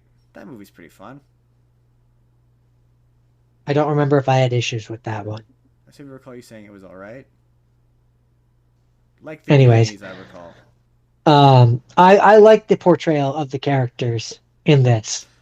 I I can't speak how mean, accurate they are to the actual characters, but I do know that Leonard Nimoy has no issue with the way that Chris Pine uh plays Captain Kirk. here's what I will say. Um, I think I've learned by watching Star Trek is that Scott is kind of a badass, like just a total badass, and like my cultural perception of Scotty is that he's a goofball. You know, it's like I'm giving her all she got, and just can't do it, Captain. She don't got the power. Like to me, Scotty is silly, and I think that this movie contributes to that cultural perception. So like he's the one character where I'm like, Scotty doesn't get what he deserves. I just don't think Simon Pegg as Scotty is. Not that he's bad. The accent's all right. It's just I don't think it's a good representation of Scotty. But no, Chris Pine is in retrospect. Chris Pine is as Kirk is actually pretty close. It's closer than I think people kind of. Me and Jake talked Realize about this because everyone has this image of Kirk being like this and being over dramatic, I think psycho, basically, and it's like they think of like older man Kirk more than yeah, they do we younger talked man like I Kirk. think most people when they think of like Kirk being a cartoonish buffoon, they're thinking of the movies. Like I don't think they're thinking of And the parodies. The parodies have become so pervasive. right, but I think that a lot of the those that kind of humor, I think that a lot of that comes from the movies. Like Kirk really isn't like that on the show. He does have his moments of overacting. Don't get me wrong, they exist, but they're not as frequent, and he's not buffoonish or cartoony. Like honestly, yeah, Chris Pine is quite a bit closer to the original intent of Kirk than again people realize. I'm not a huge Zachary Quinto as Spock guy. I'm But sorry. Wait. Sorry. There was a third one? yeah, we've seen it. Have we? Yeah. Are you sure? Yep. When? We watched it at Because I don't remember there being a third one. we watched it at Strawberry Hill with you know who, the guy who loves Star Trek. Are you sure? Because I don't remember there being a Directed by third one. Justin Lin. Yeah. Jake does not like that one. I maintain it's better than this one. But Jake I'm says gonna it's have to. horrible. I'm gonna have to watch that But, you know, we've because I have no memory of I this don't know one. why you would. It's a Star Trek movie. They're not super memorable. But No, but I remembered the first one and the second one. yeah, we've definitely seen it. I don't. I have no memory of this one. It's the one. It's the Oh, one movie franchise that you know who requests specifically. But yeah, I remember watching. At least I'm pretty sure it was either Strawberry Hill or Riverport, but it was one of those. just I have no memory of it. Star Trek Beyond. No, No actually, no, memory. I lied. I lied. Actually, sorry. What year did that come out? Uh, I think we watched that out here. Beyond came out in 2016. Yeah, no, we watched that out here. I lied. We watched that out here. 10 years ago. Pretty sure we watched that in VIP. 10 years ago. Yeah, pretty sure another friend was involved as well. I have no memory of that one. So I'll have to contrive a reason to rewatch the first one, and then watch that one. Fair. But that's Star Trek Into Darkness. Star Um, Trek into Darkness. I think why I don't remember the third one is just because there were so many jokes of Star Trek Into Darkness. Like that joke pervaded the internet for so long. Star. And clearly the third one just didn't have even the joke Well, I think reception. the third one is more closer to a like the first one was like a big story. This was an adaptation of Wrath of Khan, and the first one is closer to a traditional The episode. third one, you mean? Is closer to a traditional episode of the show, which like based upon my memory of that movie, it's just not true. But Yeah, I'm gonna have to find a reason to rewatch that. Star Trek Into Darkness. Jordan, my next Star one Trek Into Darkness. contains the man himself, Captain America, America. Murica. And this is Chris Evans in Snowpiercer. Have you heard of Snowpiercer, Jordan? I feel like there's a I chance. know the name because sorry, I was like, why do I know the name? Chris Evans. I know the name because I saw the name when I was also looking at Chris Evans movies. Uh, I think I almost picked that one, um, and then I didn't. But no, I've never actually watched it or know anything about Big it really. Train. No, it's a lot of these are gonna end up being post-apocalyptic movies, Jordan. At least two. Well, Um, at least they're not post-apocalypto that is movies. true. That is true. But basically, this takes place. It's directed by the guy who directed Mickey 17, same guy, and this takes place in the future, where in order to combat climate change, they have launched. They say this in a wall of text at the beginning of the movie, but they've launched some sort of aerosol bomb that worked too well and created a second ice age where humans it's too cold for humans to live on or for anything to live on the planet, and so the remainder and bulk of humanity have confined themselves onto a global circulating train, a massive globally circulating train that travels around the world over and over again. And people, it's really, really long, and people live on it. And all the poor people live at the back of the train, and all the rich people live at the front of the train. And Jordan, what do you think this movie's about? Just based on that setup alone. Hmm. Well, I'm just gonna shot in the dark here. Capitalism. Yes, Jordan, capitalism. And what do you think's at the front of the train, Jordan? Capitalism. Rich, Rich people. rich people, and the poor people are at the back of the train. And Jordan, the poor people at the back of the train, they're upset about the fact that they're at the back of the train. So They're at the back of the bus. I mean train. they want to create a big old uprising. So Chris Evans is the leader of the uprising, and it has the war doctor is also there, whose name is escapes me, and he's encouraging to do this uprising, and This must be an old one then. yes, I want to say 2016, I think. No, 2014, because he's in the middle of being Captain America. They weren't sure about him at first because of Captain America. They didn't think he'd have the range to pull this off. Um, and yeah, there's a evil. John The Hurt. sorry, what? The war doctor, it's John Hurt. John Hurt, yeah. And so they formulate a plan basically to make their way up the train. The movie is about them making their way up the train. They rescue this engineer guy from a prison or whatever, and they manage to kidnap, take control of The train. the train's leader, second in command, who is just awful. The train is basically controlled by like these army guys, and she just like monologues and says like awful things about how like people have to make these sacrifices or what have you, and the train is treated as almost like this religious entity, and they're like everyone has a place on their train or whatever, and they take a bunch of kids from the poor people in the train, and they're like, oh, the guy at the front of the train likes kids for some reason, and it's implied that he likes kids for that reason, and you're like, oh no, this is bad, and so it becomes the part of the reason why the revolution gets accelerated is because there's a time clock to save the kids. And so anyway, so they make it to the front of the train, and it turns out that all the rich kids at the front of the train have been propagandized into seeing the train as this like almost like child like fantasy story figure, and he finally gets to the front of the train, and big twist, it turns out that Big twist. the guy at the front of the train is working with I forget his name. You just said it too. The war doctor. is working with the John war Hurt. doctor. John Hurt is working with John Hurt at the back of the train, and the idea of the revolution is Or just a something Hurt. John Hurt. Yeah, that was it.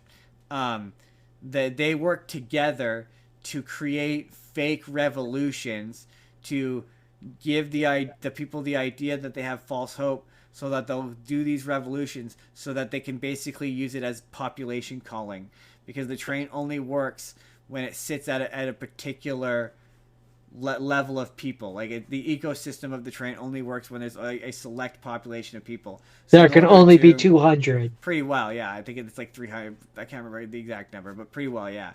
And they're like, the only way to whittle down numbers is to have the people kill each other in an uprising. And that's my part I play in this, is I create the propaganda that allows this to work. And I want you to be in charge. That's what John Hurt wanted as well. He wanted you to be in charge. And it's revealed, another big twist, is a succession of twists. It's revealed that all the kids that were taken, they've all been brainwashed, basically, all the poor kids, into being parts of the train. So like he opens up one of the panels of the train, and there's just like kids like underneath the train, like running the train. And so the entire train is run by children, More children.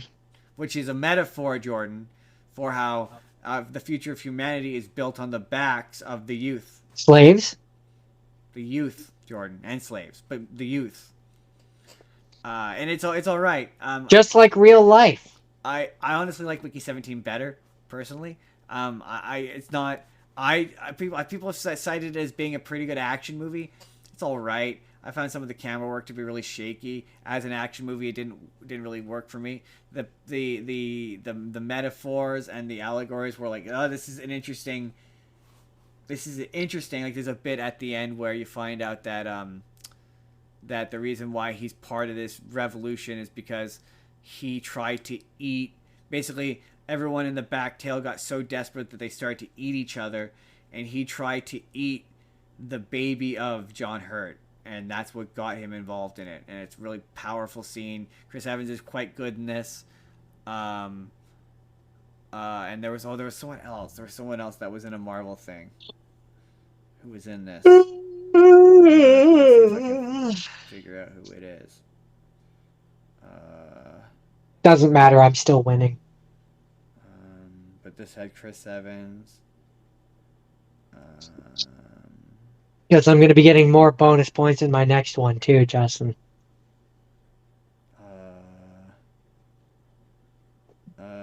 Jamie Bell.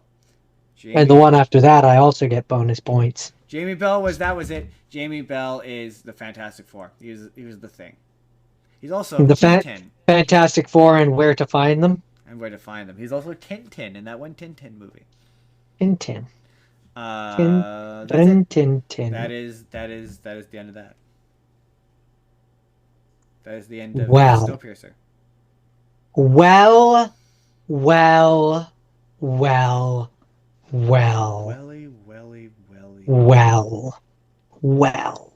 My next one is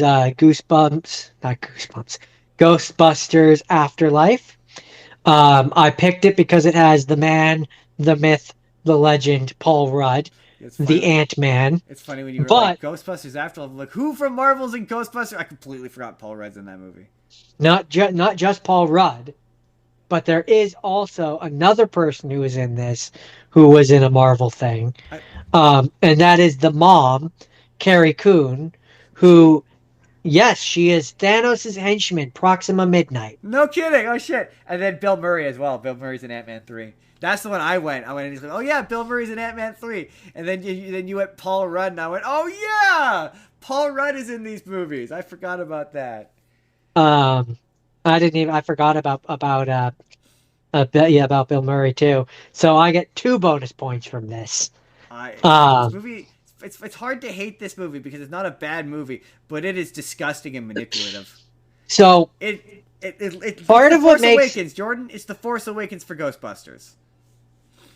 I agree to a point. I think it's less bad than the Force Awakens. Oh man, it's worse. I personally think it's less bad than the Force Awakens. But I absolutely see the comparison. Um, for me, and I Cool. believe I believe I said this the first time we watched this, um, but the one way in which I will agree that it is worse than The Force Awakens is the Spangler. And I'm gonna call it a cameo, Ugh, but the Spangler cameo. awful. Um, Ghoulish and it's awful. it's ghoulish and it's bad and it's not good. But I think what makes it so bad is that he doesn't talk. I think so, yeah. Like he's just a silent. He's literally a ghost in the machine. Yeah, yeah, absolutely, yeah. Where like He he doesn't doesn't talk. talk, he doesn't speak. He just like smiles and nods, like because they didn't get his voice, so No. they can't do a voice for him. But yeah, you So it's not like do you hate generative AI slop? You have shit like this to thank for it.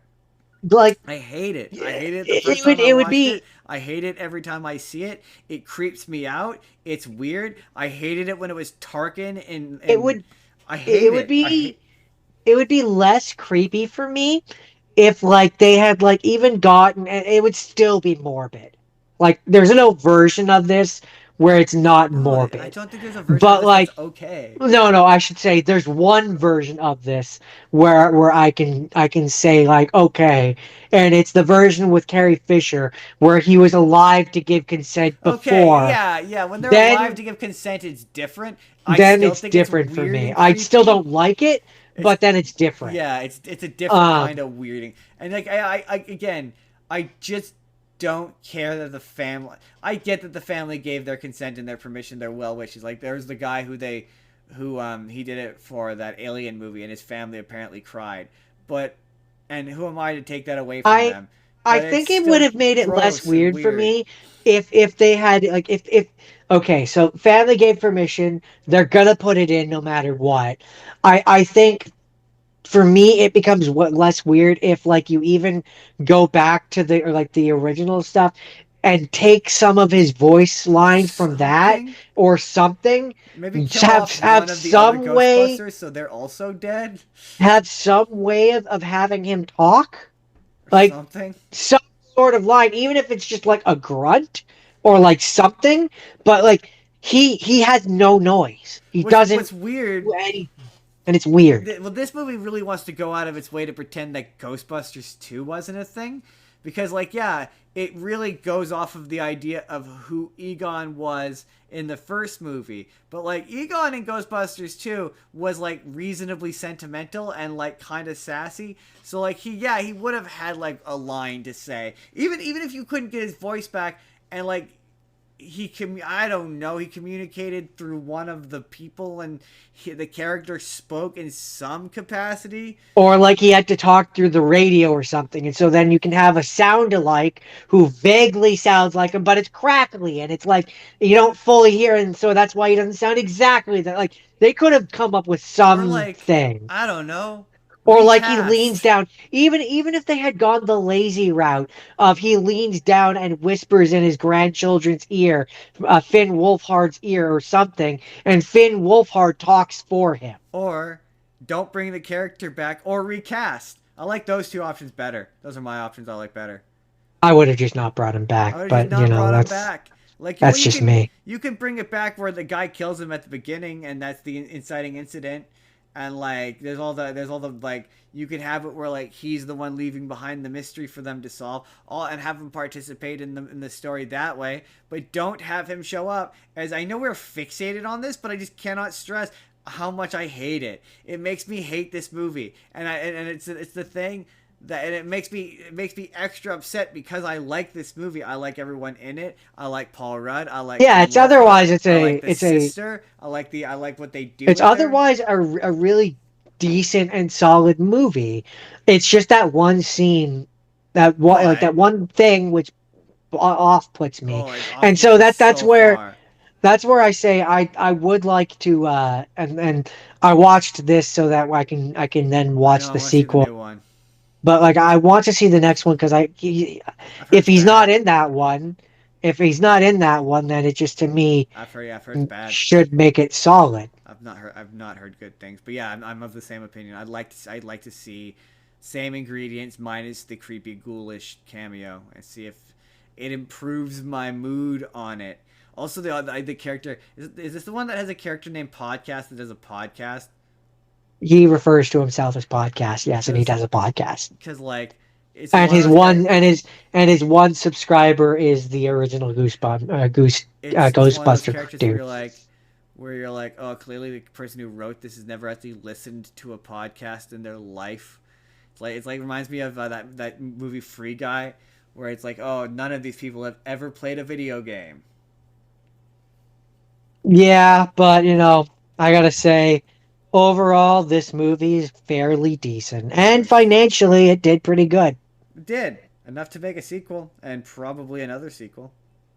And like, It's yeah, just I will say it's it just weird does. to me that like nobody seems to be bothered Hey, by the ghoulish cameo. Bill Murray was willing to stand up for this one, so it's how you know. It's how you know that this was a good one.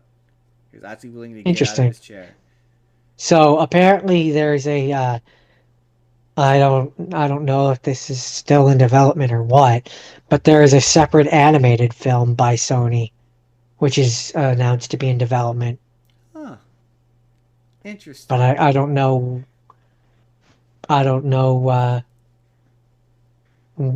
Huh. And apparently, according to this, Aykroyd has expressed interest So in yeah, in having the surviving cast of the original Ghostbump be in up to 3 sequels. sorry, the animated. I knew about we've talked about the animated series, the one that's going to Netflix. That's supposedly a sequel to. Film. It's going to be a film. At one point it was going to be a series, and it was On going the to be. Wikipedia here, it just says a separate animated film. Oh yeah, no, we talked about it. It was going to be an animated series, and it was going to be produced and made by. Not series, film. Let me just. What it was going to be, we talked about in the show, was going to be a show, and it was going to be on Netflix, and it was going to star the original cast. So maybe it's changed to a movie, but it was a show at one point. I just know that here it says film. Uh, Um, but that's Ghostbusters Afterlife. Good movie. it's all right. In spite of its one major flaw. Yeah, it's a real major flaw. For me it is. Jordan. I can see how for some people it might not be, but for me it It should is. be. It should be for every person, especially if you hate AI. Um, my next one, Jordan. Sometimes it's funny. I mean, was the ghost made by AI? I feel like that was just an animated thing. I don't know what No, AI has to do with that. because photorealistic recreations of people in film like that, where you bring a person back from the dead, that technology is what went into that AI generated slop. The AI videos where it looks too real. That's the same technology. That's where it went to.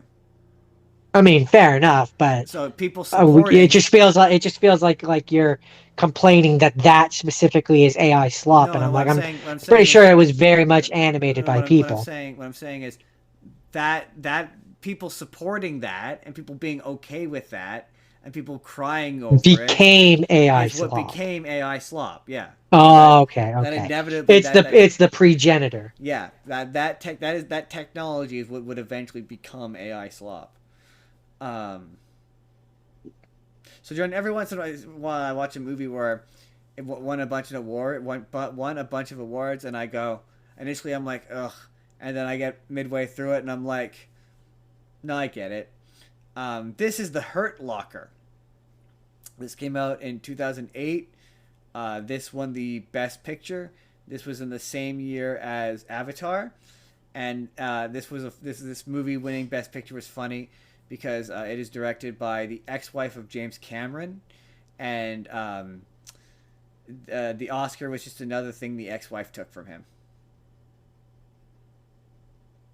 Okay, In the divorce, just took the sorry. Oscar. Say that again. Um, so this is The I was Hurt I Locker. was I'm not even gonna lie. I was distracted. I was reading about a deleted scene from Onward. I understand. So, The Hurt Locker. The Hurt Locker came out in Is it? 2008. And it is a locker full of things that hurt people. Yes. This came out in 2008, same year as Avatar. And what's funny about this movie is it was directed by James Cameron's ex-wife. And it beat Avatar in the Oscars that year. So it was another thing that James Cameron's ex-wife took from him Ah, because of the divorce. because of the divorce. Yeah, and so this I got a twofer. Pre Avengers, Jordan. This Hmm, stars Jeremy Renner and Anthony Mackie for interesting. Captain America So and you Hawkeye. got Captain Falcon and Captain America. Yes, Hawkeye. And the plot of this is it's the like basically it's the not the run the rotation of Delta Bravo company. And they're a bomb extraction squad, basically in Afghanistan. Either Afghanistan or Iraq, the Middle East, basically.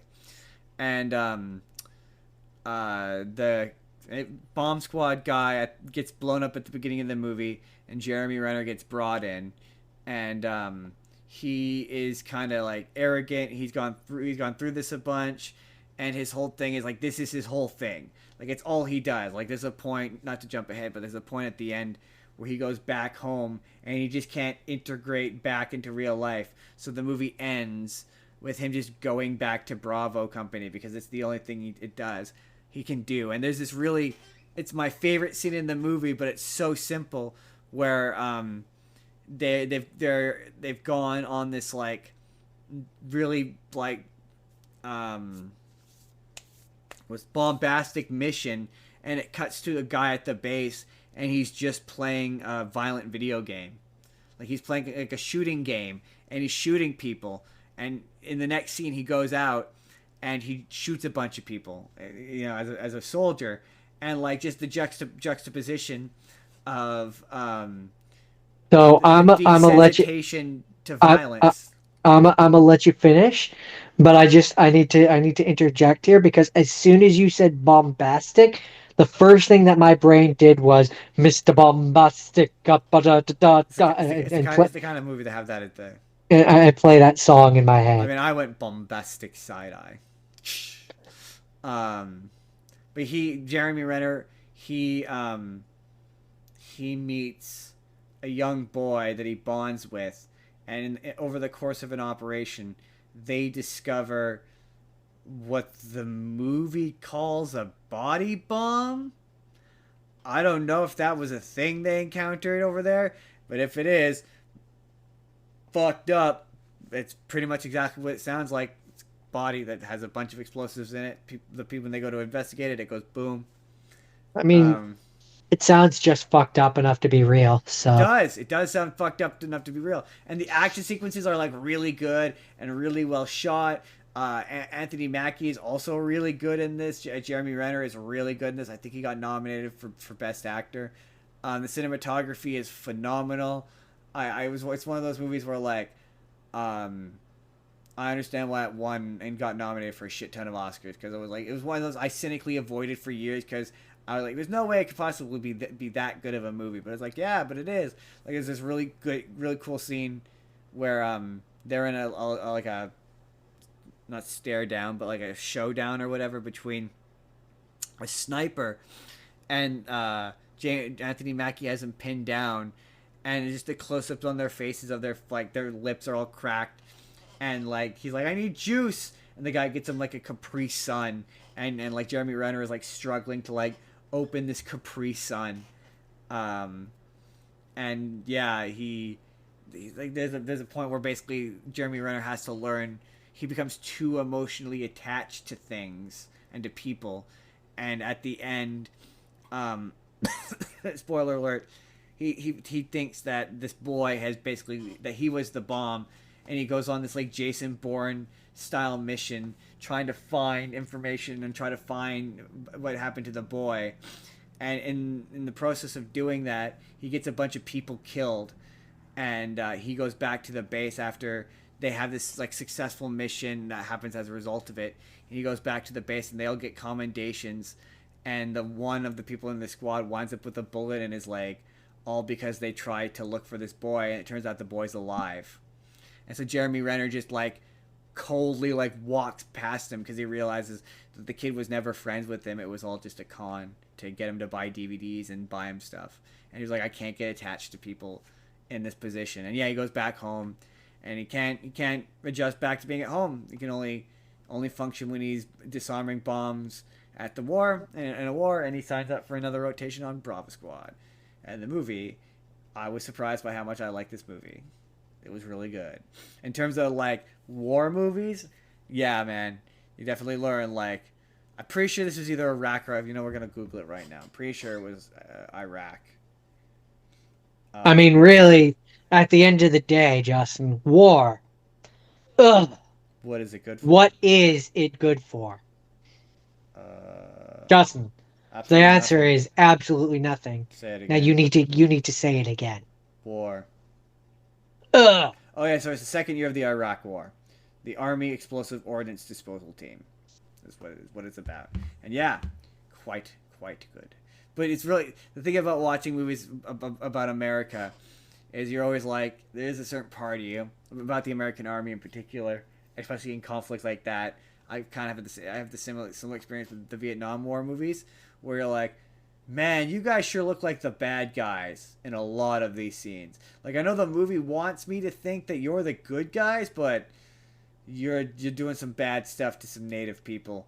Where you're like, you blame them for shooting? You just kind of burst in and start screaming at them in a language that they don't understand.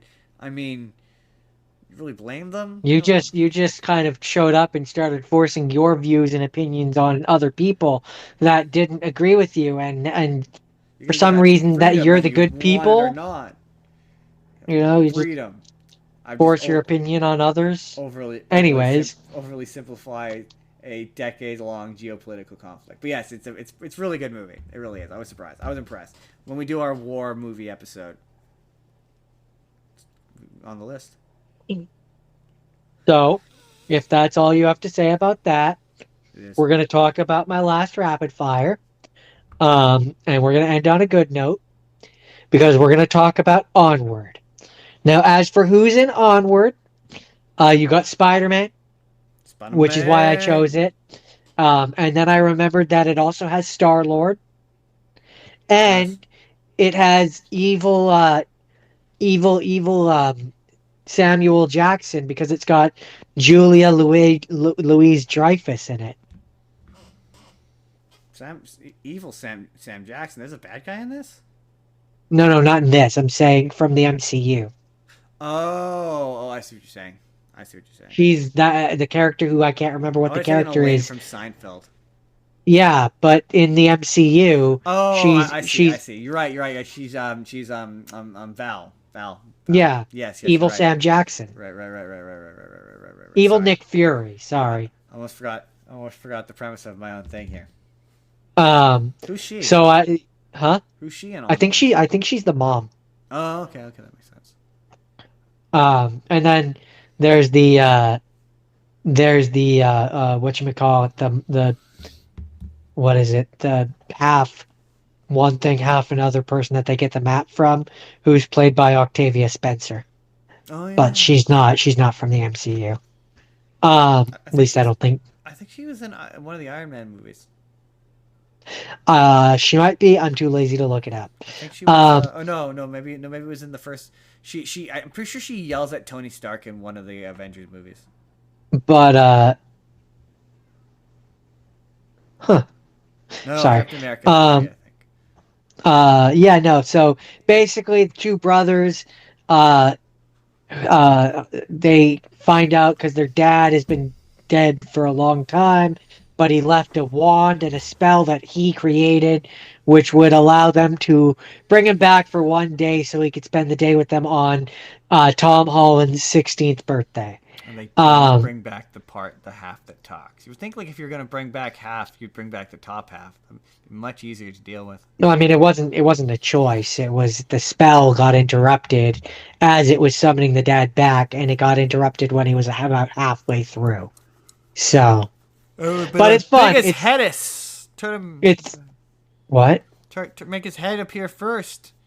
That's not how it works. Have you not seen this movie? I have. I've seen it. Then you know that that's not how it works. It could work. Um, that's not how it works. Give Um, it a chance. No, that's not how it I mean, works. just you So can. what I really like about this world is I like how it's like, it's like your mythical world, but like in the modern age. So like the centaur, he's like, back in the day, you used to be able to run as fast as this. He's like, I mean, why would I do that? I have a car. The Why? car, the car does the running for me. And I'm pretty sure, if I remember correctly, the stepdad is played by Patrick Yeah, Warburton, this this poor the movie. centaur. Yes, I think you're right. Who is also Patrick Warburton has to have been in a Marvel thing. Um, Just don't remember. yeah, this poor movie got screwed by COVID. It came out in 2020, and it came out like right at the beginning when things were just starting to lock down. Like I think it was like right at the period Yeah, people were just starting to not go to movie theaters. So it got yeah, which released is why then. it didn't do very well financially No, as a result because it couldn't. this is I think the beginning of Pixar trying to utterly kill Disney, or Yeah, it Disney trying to utterly kill Pixar. very specifically here says the COVID-19 pandemic contributed to its financial shortcomings Yep. due to the widespread closure of theaters. And then the next like three Pixar movies went straight to Disney Plus. The Soul, Luca, Apparently, it had a lot of and success on VOD. I can't remember what the one. No, it might have only been two. But Lightyear was the first one to go back to theaters. Yeah, That's a big it deal. was the last one in theaters worldwide. Um, But it's such a good movie though, and it's a lot of fun. And yeah, but I would say though it more than any of Pixar's movies, it desperately wants to be a franchise. I Like mean, so I don't know. It's like I it's would like have that. been, I'm the same way I with would have been, Cars, where I'm like, oh, I would it's have trying been, too hard. I would have been very content if this was the Zootopia of 2020 and it got a second one. Yeah, I would have been very content with that. I would be too, but I'm just saying like it reminds me of Cars in the sense that you could feel it trying, and I don't like it when I could feel a thing trying. It's like that's why I like Inside Out better because Inside Out doesn't try, and you're like I want this to be a franchise. Same as Zootopia. Zootopia doesn't It's try. funny. It just It's funny that you say that you bring out Inside Out because John Ratzenberger was in this movie. yeah, because it's a Pixar movie. He's in No, everything. but I mean, like literally, he was in it. I know. He was a Cyclops construction worker, John. but it was his final role at Pixar until Oh, Inside Out 2. oh, interesting. Yeah, John Ratzenberger, up until that point, had been in every single Pixar movie. He's Ham. This was his last one until Inside Out 2. Oh, interesting. To be fair, they were like, Yes, it does say here he had voiced the character in every prior feature yeah. film. To be But yeah, fair, this was they his last one. they kind of started putting him out quickly though. To be fair, because I think Coco, not Coco, Luca and And Soul it's all interesting came out to within me like that a you year of each say other. that you say franchise because this one, in terms of franchise ability, I mean, I see this and I see How to Train Your Dragon. Yeah, I could see why you would say that. Then the unit it felt a lot like Zootopia 2 in the sense that like they had created a universe where they're like we can make like five of these, and Tom Holland, we're gonna discuss this in a bit, desperately wants a franchise that's not Spider-Man. For whatever reason, he's not either doesn't like Spider-Man or is not satisfied with Spider-Man because he's got like five different movies where it's just like him trying to have another franchise. I mean, at a certain point, you want to be able to stretch your limbs and do something different. Yeah, but you don't need a franchise. Do fun little indie films, and then let Spider Man be your only franchise, or make more Spider Man movies. And what's wrong with having multiple franchises? It's too much. Clearly, that's why he hasn't made a Spider Man movie. It gets in the way of him making Spider Man movies. Right, but at a certain point, he doesn't want to keep doing Spider-Man. I know, but I do. But I mean, it's not your life; it's his life. But I'm controlling his life like a puppet Yeah, I master. mean, you're not. Anyways, that's Onward. It's fun. More people should watch it, and It's true. I You will really liked feel this one. emotions for pants that you never thought you'd I feel. have I have a soft spot for a good brother movie. I do too, and I love a good movie about pants. About a I pair don't I don't. What are we doing here? about a pair of pants traveling across the country. Right. So what's your last rapid fire? or are you on to have scenes I'm on now? to half scenes. My first half scene is. Oh yeah, okay. I really like this movie, and I just needed an excuse to watch it, and I realized that it contained Nicholas Holt, who is Beast in the X-Men movies, and this is The Menu. The Menu is kind of tough. The Menu is really like any good menu. The menu is tough. Well, it's like any good menu. I can't describe to you, Jordan. Like I couldn't really describe to you what a good steak tastes like. It's really more about the experience Medium of the rare. menu. Um, I couldn't like good food. I couldn't verbally describe to you what it tastes like. You have to experience it in order to truly I fully feel like that's not appreciate true. I feel fully like appreciate one very much its could use their words to describe good food. to it wouldn't be the same though as if you had. So I'm going to attempt to. There really isn't much of a plot to this. So okay, so the movie kind What of starts what is off the with movie? it's called The Menu, The starring menu. Ray Okay, Fiennes, okay. and it has Nicholas Holt. Nicholas Holt is a foodie who him and his date, played by Anya Taylor Joy, who is Peach in Mario, at this he's not quite Gordon Ramsay. He's a bit more pretentious than Gordon Ramsay, but he's basically Gordon Well, that's Ramsay. saying something. He's like a professional chef, and he's got this professional restaurant that it's so expensive and so high end to get to. You have to take a boat to it, and like it's the kind of fancy restaurant where it's like an 8-course meal, and every dish, like um, every dish has like a name and a story, and before every course the chef gets up and does a big speech about each of the things, about what it's about. It's that kind of fancy restaurant. um, Pretentious. yeah, super pretentious. And so he has invited a bunch of guests. One of them is an actor played by John Leguizamo, and his agent. One table is a bunch of employees of the company that invests in his restaurant. One of them is a older gentleman, and a his wife, who the Nicholas Holt's um, that weird Nicholas Holt and his date Anya Taylor Joy recognizes this man, this husband, and am I missing anyone? I think that's it. And they show up at this restaurant, and the restaurant starts off. They're giving them there's like they pull in, and one of the like they're pulling up seashells from the ocean that are going to be made into the food that they eat that night. And yeah, the chef starts to give like progressively more upsetting monologues as they have food. So like one of the courses is the sous chef comes out and is like, yeah, the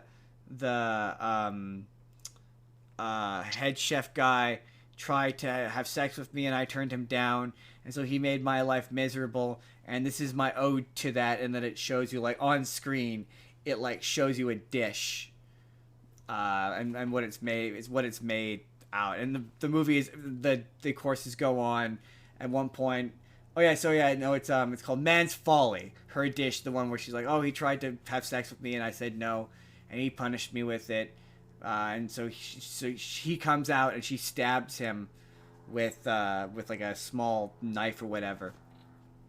And they go on, and then another one is the sous chef, where he's like, oh, he'll never be as good as a chef as me. And so here's his dish. And yeah, the speeches go on, and it turns out that this entire menu basically is him taking revenge on the so the one table, the old lady and the guy, they're like his most loyal customer, but they don't remember any of the dishes he's ever made, that he's put all this time and effort, and so they don't respect his art. They only come to him because he's expensive, and he's realized he's become part of the problem.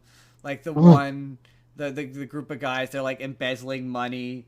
The the one the actor guy, he took his one day off to go watch his movie, and the movie was bad, and so he's like, as a result, it made me like hate my art.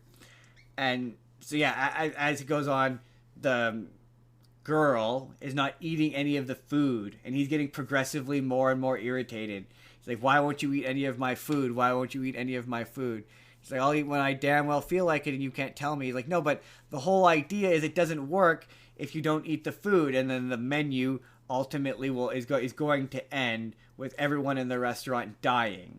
And you find out that Nicholas Holt was supposed to bring a particular person, but she broke up with him, and so he brought this new girl instead, which he wasn't supposed to do. So the chef has him get up and like is like, "Oh, you're a foodie. Like you think you know everything about cooking just by like reading all my shit, watching my shit. You should be an amazing chef." So he has him get up and make this dish out of nothing, and like stands over on top of him, Gordon Ramsay style, and like berates him or whatever, and like eats the meal in front of him and critiques it in like a MasterChef style, kind of in front of everybody.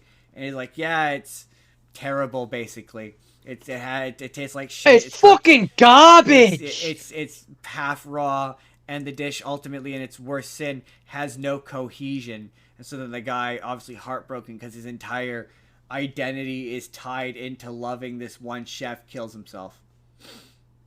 It's fucking raw. And yeah, so anyway, big twist. It turns out that Margot, that's the name of the character. Turns out that Margot is a prostitute.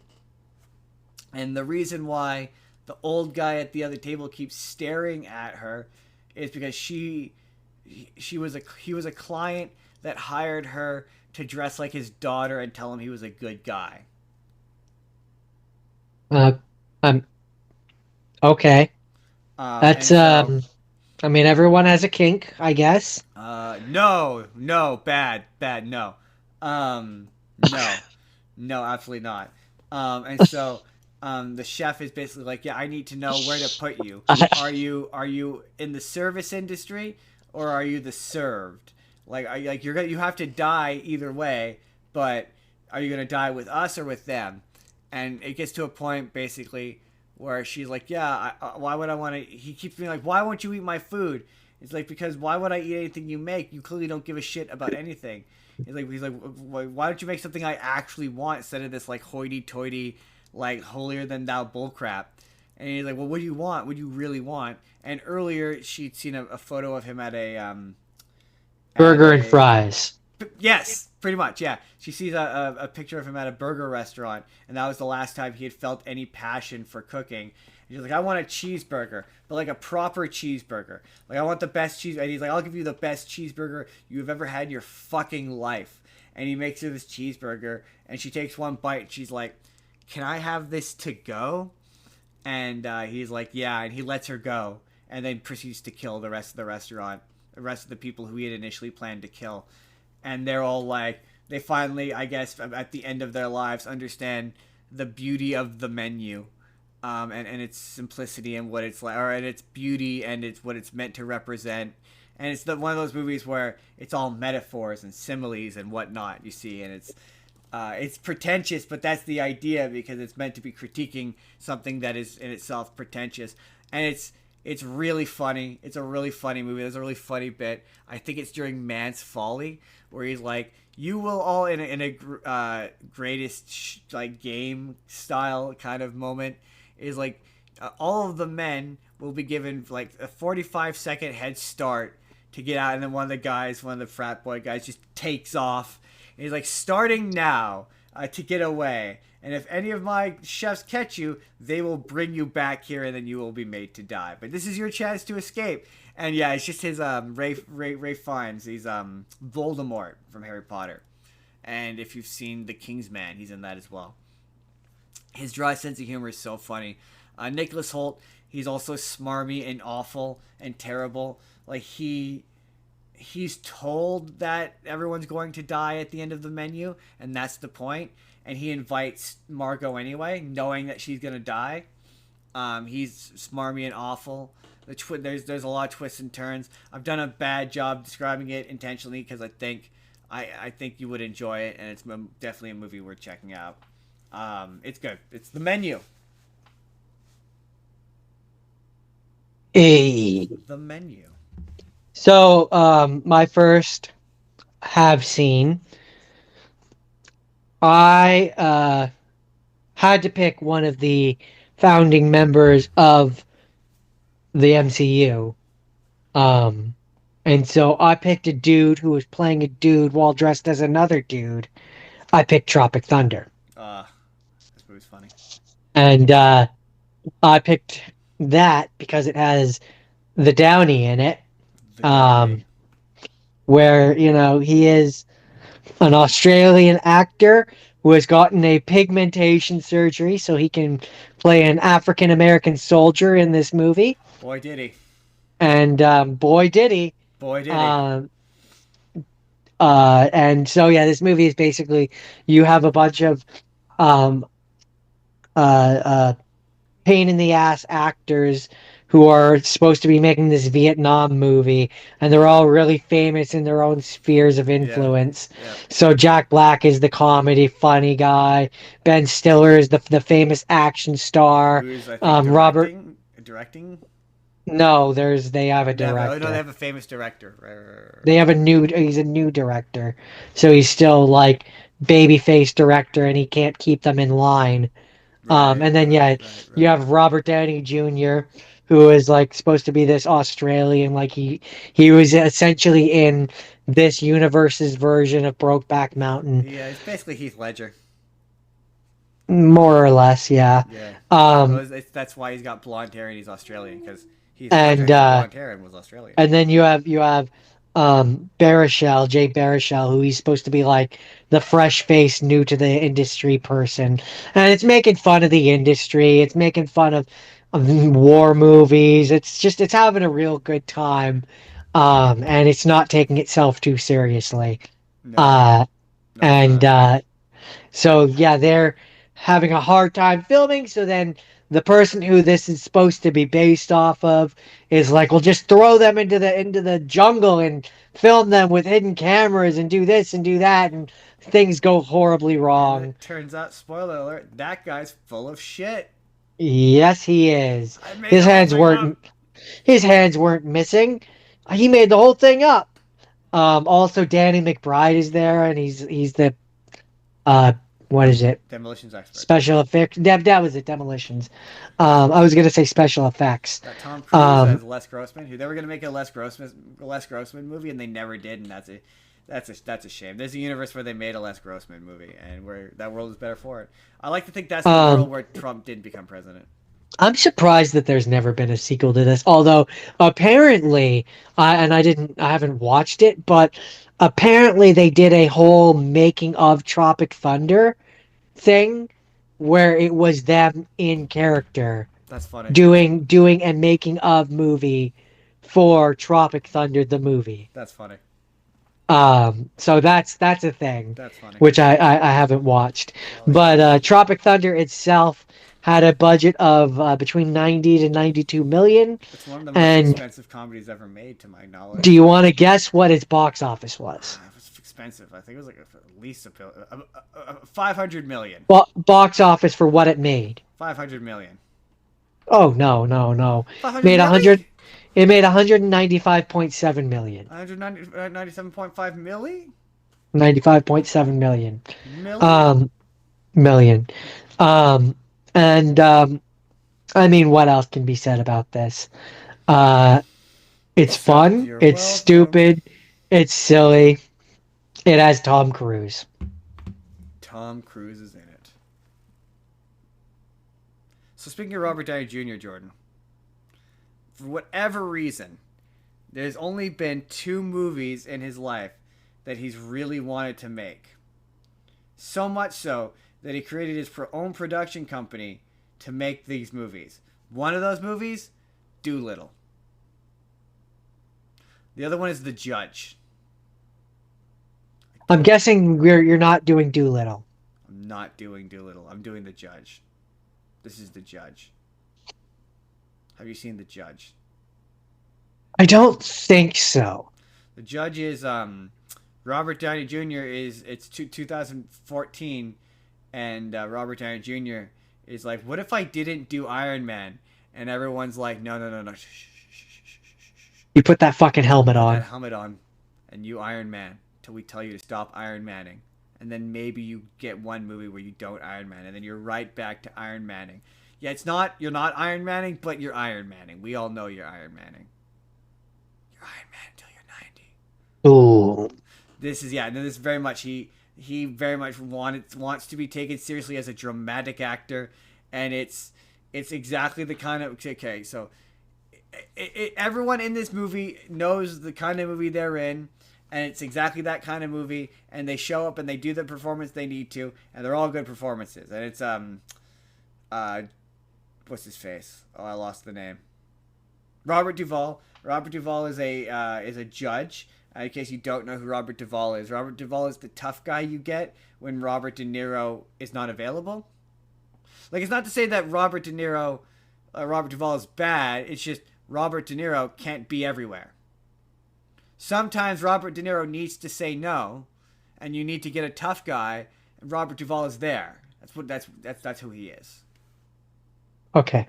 I'm sure you know him from. Remember? Oh yeah, I mean, obviously you remember Four Christmases. Robert Duvall. You know him from something. Duvall. Oh, yeah, he looks familiar. He's a tough guy you get when Robert. He even does a Robert De Niro face in this, but he's a judge. Man, And, he is 95. Holy shit. Yeah, he's a judge. Okay, I'm sorry. Robert Downey Jr. is a big time slick city defense lawyer who defends people who are obviously guilty because everyone needs a defense. And foreshadowing. And his dad, who he is estranged from, is played by Robert Duvall, is a small town judge. And the reason that Robert Downey Jr. is estranged from him, because when Robert Downey Jr. was a teenager, he got into a car crash where his older brother, played by Vincent D'Onofrio. Oh, I've got two. Oh, I just realized Vincent D'Onofrio is is Kingpin. I'm just remembering that. And then they've also got a third brother who is developmentally disabled, who loves to record stuff. And they're very good with him, and it's really nice. And again, it's the exact kind of movie where everyone's got a bit of drama with them. And the characters will have like really unrealistic conversations where they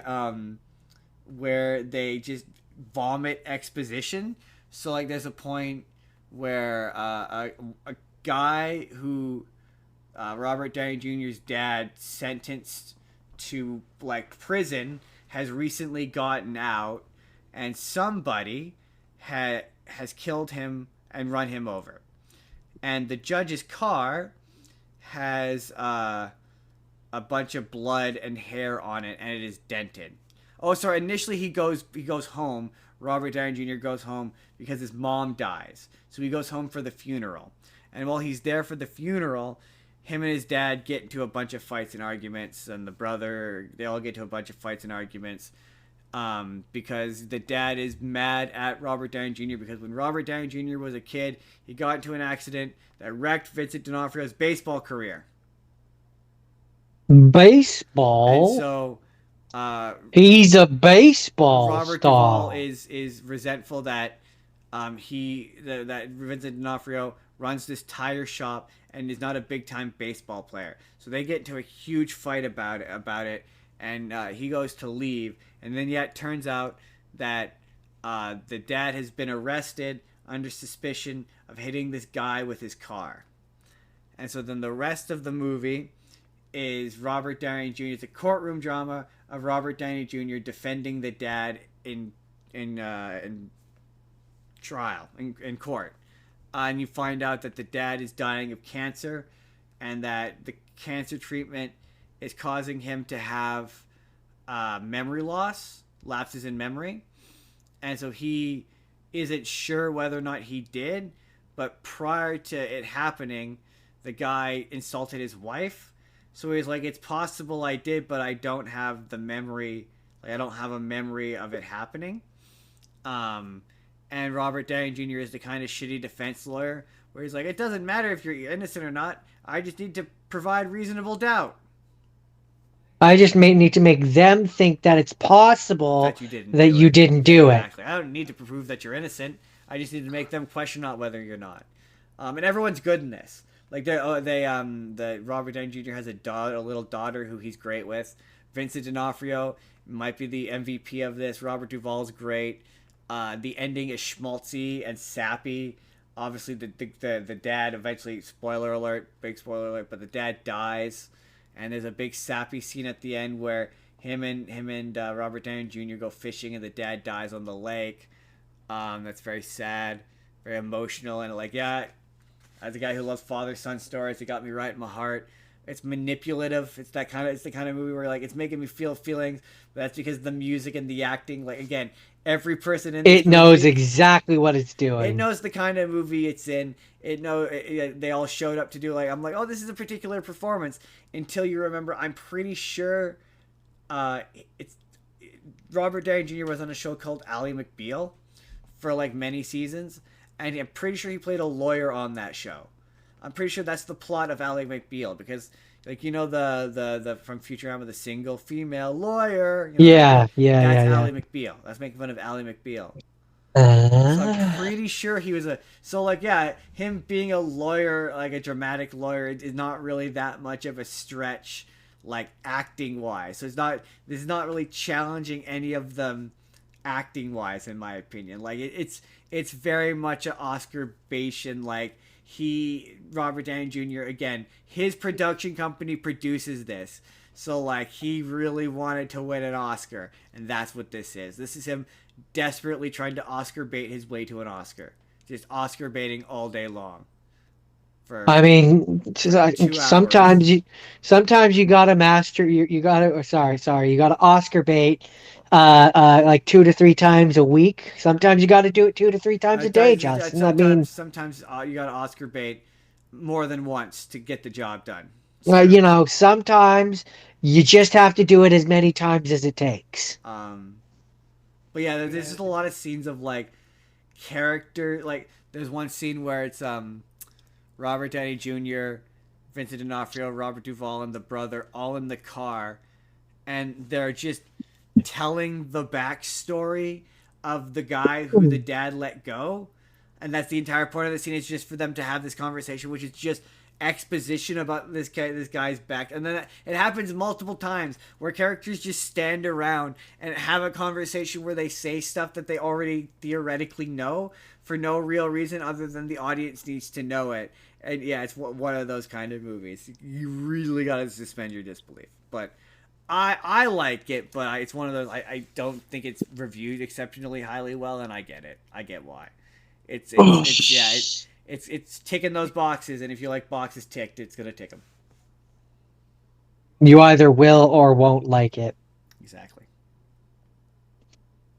50% of the time, you will like it. It works 97% of the time. So, okay, my second half scene. I'm assuming you're done. Yes. My second half scene is Unbreakable, Oh yes, um, this is also good. which has. Sorry, Oh no, so I have seen. So you have seen this before. I have seen this before. It's a good You movie. very specifically told me that I had to watch it. Um, way back in the day, you were like, "This is really good, and Yes, you'll like this." it is really good. Um, and it is really Until it's a good. bad sequel, which makes it worse. It's one of those movies that the bad sequel makes it worse in retrospect, which is a shame. So, I've never seen Glass. I can't speak to that. Have you not seen Um, Glass? you very specifically have discouraged me from watching it because you said it was bad. Um, Oh, okay. Interesting. Okay, we might that might impact next week. Like you very specifically have talked me out of watching it Okay. in the past.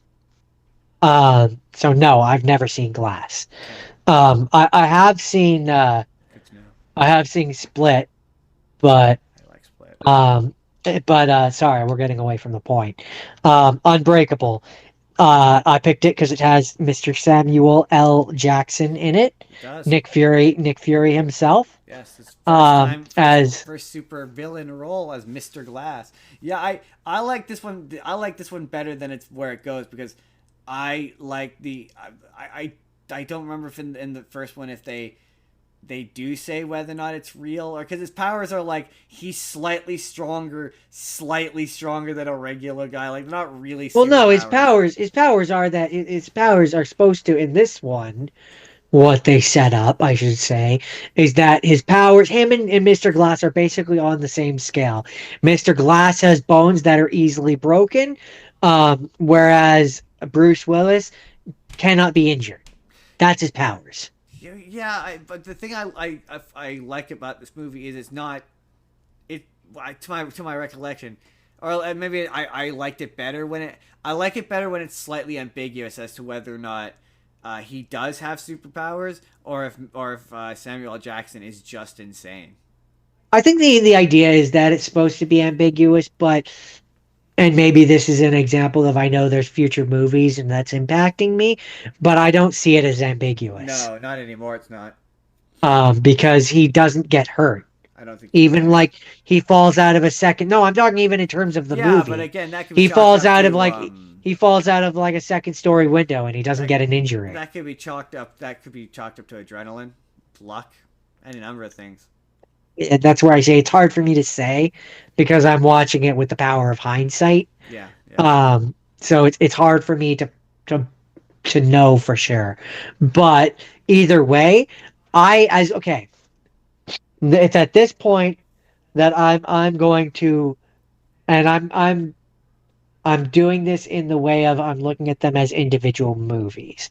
Um, I controversial opinion. I think um, I think Split is better than Unbreakable. Oh yeah, definitely, definitely better than Unbreakable.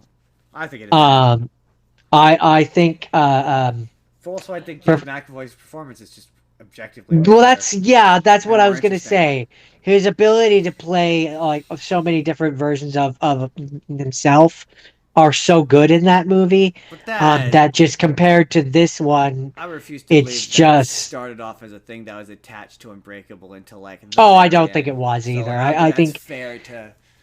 that's why I say I'm not judging these. I'm not judging the two as if they're sequels. I'm judging those two as individual Now, movies. Glass, on the other hand, that's different.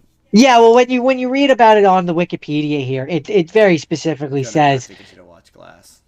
it very specifically says that Unbreakable and Split are just two separate movies other than one tiny thread, Yeah, whereas it says Glass is a sequel to both. very much, So, pretty um, much indeed, but indeed, no, indeed. yeah, I think this movie is very good. When If this you movie don't know what's walks coming, a lot of other superhero movies. Again, it's difficult to parse it from the fact that this exists before superhero movies are a thing. Like this is 2000. yeah, Yeah, this is this is not. This is pretty sure this is before Spider-Man. I'm pretty sure it's before X Men. No, I think it's just after X Men. It's definitely before Spider Man. But yeah, it's Um, before superhero movies are really getting into their swing. So like, yeah, it has a lot to say about that's kind of. This isn't a review about Split or about Glass, but yeah, that's a lot of what the problems Glass has. Is it's written by a guy who doesn't understand superheroes or didn't read superhero comics, but that's fine. We don't have a frame of reference for that. So it's like, yeah, you just seem yeah. like you don't understand superheroes or supervillains all that Um, well. in Glass, you mean? Yeah. Um, but in this one, like I like a lot of the breakdowns that they have in this one about superheroes versus villains and like the way that they're drawn in comic books with the eyes and just like a lot of the things that they say about it is just interesting. Yeah. Um, but No, yeah, I very much enjoyed this one. I remember the Um, trailer. I remember the very first time I saw the trailer where it was Bruce Willis being interviewed, and they'd be like, "Somehow you survived." And I remember thinking it looked scary. In retrospect, um, I'm like, "It's not scary." it's not. I would not say this one was scary. But it has a budget of 75 million. Do you want to guess its box office? 100 million. Wrong. 248.1 million. A lot of Millie. So it did pretty well. So it's not surprising Did that there pretty were well for eventually itself. continuations of it. The other thing that I do like about this one is I I'm pretty sure what Mr. Glass has is a real thing, Yes, yes, it is. and that just makes this even better. Or at least a version of it is. I don't know if quite the extreme version that he has. Osteogenesis imperfecta. Yeah, I mean, it has a Wikipedia article, so I don't think it's quite. Maybe it might, but to my knowledge, the severity as it exists with him is not real, but the actual illness itself is. brittle bone disease, a group of genetic disorders that all result in bones that break easily. Yeah, I mean, it might not be quite as severe as what his is, but it is a real But thing, it is a very much a real thing. which is cool. That is pretty cool. It's pretty I don't have cool. I don't have much else to Oh, sorry, we have a comment. Is it a real comment? Paula 1966 says, "Hello, I have a question for you both. If you both like Star Wars, do you think Keanu Reeves would play a great Darth Revan from Knights of the Old Republic game?" Yes. Um, yeah, Yes. I think he would. Yes, he would. He would be great. He has the physicality for it. Yes. Um, Yes, he now would. the question is would we get him because I'm pretty sure I think Darth Revan ultimately ends up wearing like having a Darth Vader esque mask. Yes. Imagine that with John Um, Wick hair. I'm just saying it would look sick. I think it would be a lot of fun. Either way, I'm down for having more stuff from the Old Republic I mean, yeah. And Keanu Reeves. and Keanu Reeves. I With Dave like Keanu Filoni in Reeves stuff charge, that will definitely happen because, Dave, as previously discussed, Dave Filoni, like, thing you recognize. Hey, I recognize that thing. because I mean, so far I think the only canon, quote unquote canon or modern thing that we have that has Darth Revan is that Star Wars show, Rebuild the Universe, It's true. where he shows up. But yeah, sorry, that's Unbreakable, and it's good and it's fun, and more people should watch it. Excellent. My first have not seen is this is going to be kind of tough. Okay, actually, I'm going to have to pull open the Wikipedia article for this, Jordan, because this premise was weirdly complicated. Uh, this is Chaos Walking, starring Spider-Man himself, Tom Holland, and oh, it also has. I just realized. Pretty sure it also has Mads Mikkelsen in it as well. It does have Mads Mikkelsen in it. Mads Mikkelsen is, uh, what's his name? Caecilius from Doctor Strange. I serious. Caecilius, the bad guy from the first Doctor Strange. Oh, yeah, yeah, yeah, yeah, yeah. And for Star Wars bonus, it's got Daisy Ridley, and a Wicked bonus, it's got Cynthia Erivo, and Jonas Brothers. It's got Nick Jonas. Okay. This takes place. So number one, this is based on a young adult novel, and so this is one of those. It really wants to be Hunger Games. Like it wants to be a franchise, and so this is based off of 3 books. It's one of those children's YA novels where the main character is a kid, but they have had him played by Tom Holland. So a lot of honestly, this reminded me a lot of his Dark Materials. So a lot of the major plot points of this involve the fact that he's a 13-year-old kid going through puberty. So all of the major plot points no longer work in the movie, and I only know the way they're supposed to work because I read the Wikipedia article. So the premise of this is this takes place in a universe where humans have gone off to colonize different planets, and they have landed on this planet that gives that basically it gives the men a condition they call noise, which basically makes it so you can see the movie says it's what the guys are thinking, but like it differentiates depending on the need of the scene. So in some cases, like they can control it. So like there's a point where like they captured the girl and they all used their noise and turned it into a wall. There's a point where like Tom Holland turns his into people.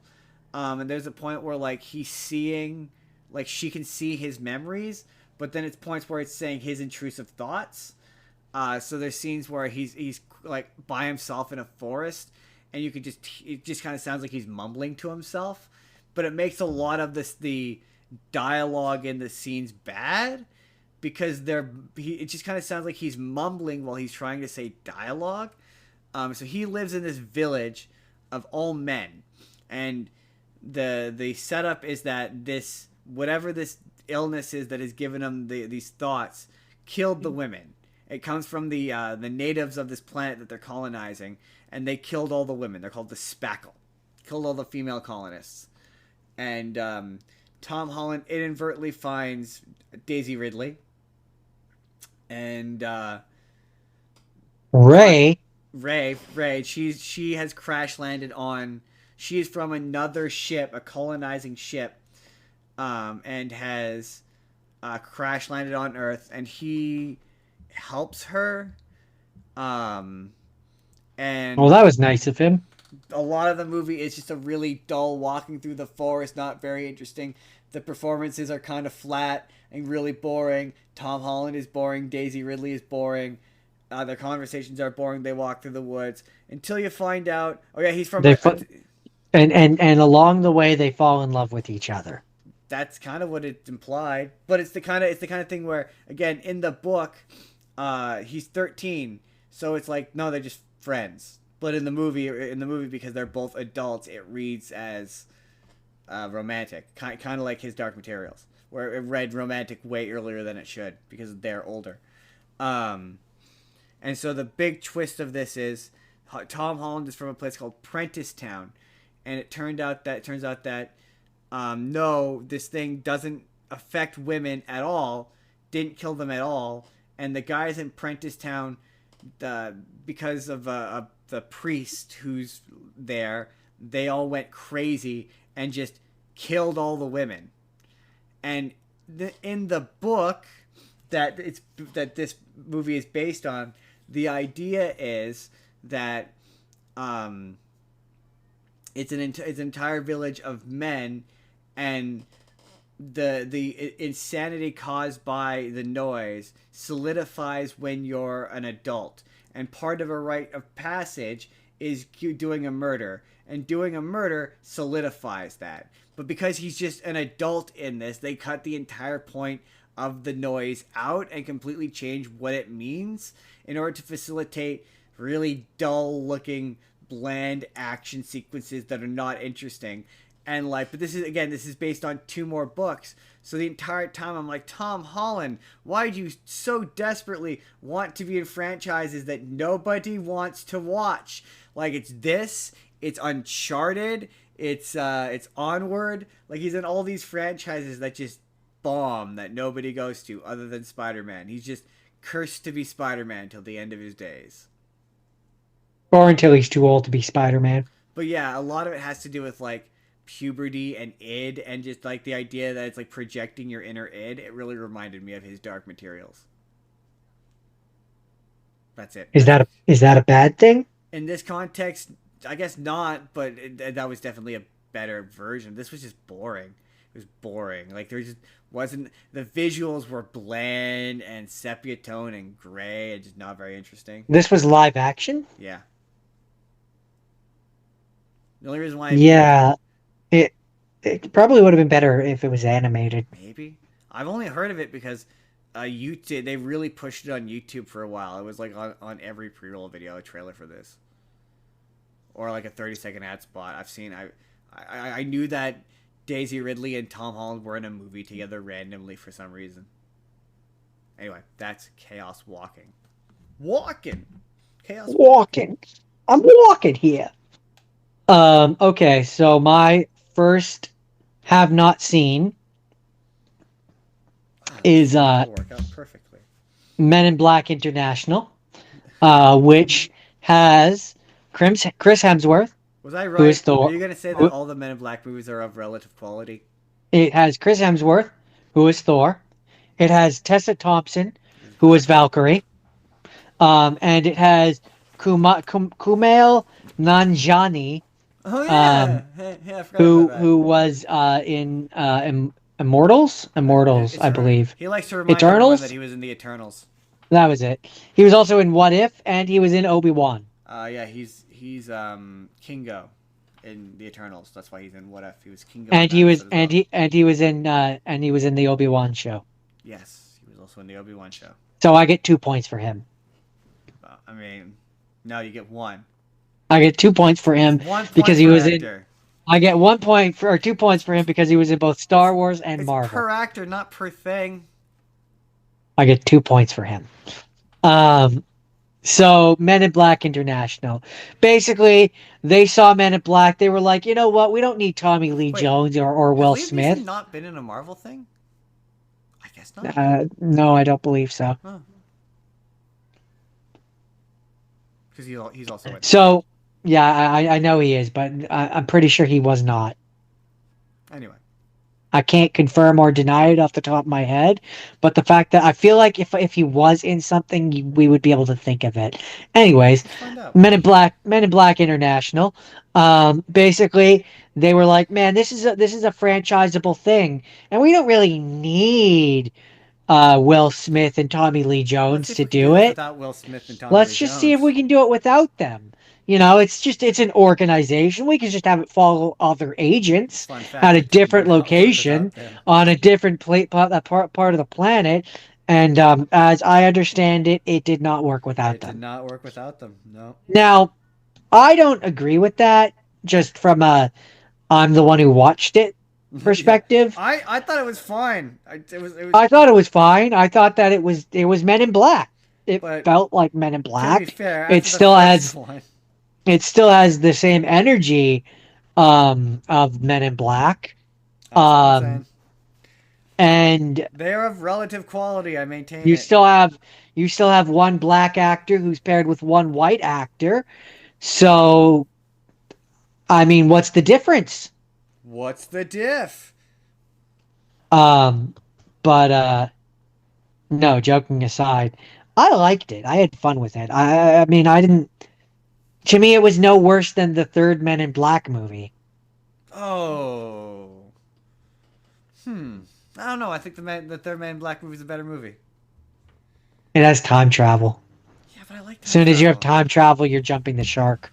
I disagree. I like time In a travel. Also, franchise, it's the third one. They were clearly running out of ideas. They did time travel. I also yeah, there's a lot of the emotional stuff in that third one is way better. But to be fair, Oh, I like the third one. I'm it's just saying, it's only better if because it's Will I'm Smith. looking at this, yeah, well, that's just it. If I'm looking at this critically, I think that this one, in terms of quality, is at least as good as the third one. Also, George, technically speaking, the third one is the one where they went, "Can we do this without Tommy Lee Jones?" This is the one where they're like, "Can we do it without Will Smith?" And they could do it without Tommy Lee Jones. They cannot do it without Will Smith. I mean, the audience doesn't necessarily agree Oh, with I you cannot watch Men in Black because already. it has a budget of between can you? Oh yeah, Tommy Lee Jones is in he's in Captain Oh America. yeah, I was thinking Josh Brolin. Josh Brolin is Thanos. Oh yeah, him too. So doubly so. Yeah, yeah. Um yeah, it had a budget of between 94 to 110 million and it had a box office of 253.9 million. Yeah. So it didn't do terribly, No. but it also didn't like break any records or anything. No. Um, it was fine. I don't know. I mean, yeah, I think it's just as good as the other ones. I don't know. Maybe I'm the weird one. I think the first one's the best one, and then they are diminishing quality after that. Yeah, I would agree with that. The I second one's think just the that's a first one over again, and then the third one is all right, and then I don't know. Like, I'm not gonna say that I don't like the third one because I do like the third one. I like Boris the animal. Like the stop looking at it. Like, Mom, I stop think Boris. staring at it. I think honestly, I think Boris the animal steals that movie. He really does, but that's because Jermaine Clement is always good in everything. Um, A good plan didn't work. Good plan didn't work. I really like that one, but I'm not gonna sit here and say I didn't have a good time with this one. Although pretty much right from the beginning, as soon as I saw Liam Neeson, I was like, he's gonna be evil. It's gonna be Liam Neeson. And sure enough, when you find out that the Hive took him over, and he's no longer Liam Neeson, I was like, I mean, he's Liam Neeson. Immediately suspicious. He was immediately suspicious. I don't Or know why. I don't know if it's the accent. I don't know if it's just that he's Liam Neeson, just but I 'cause he's called it pretty Liam much. I Neeson. mean, you were there. You heard me call it.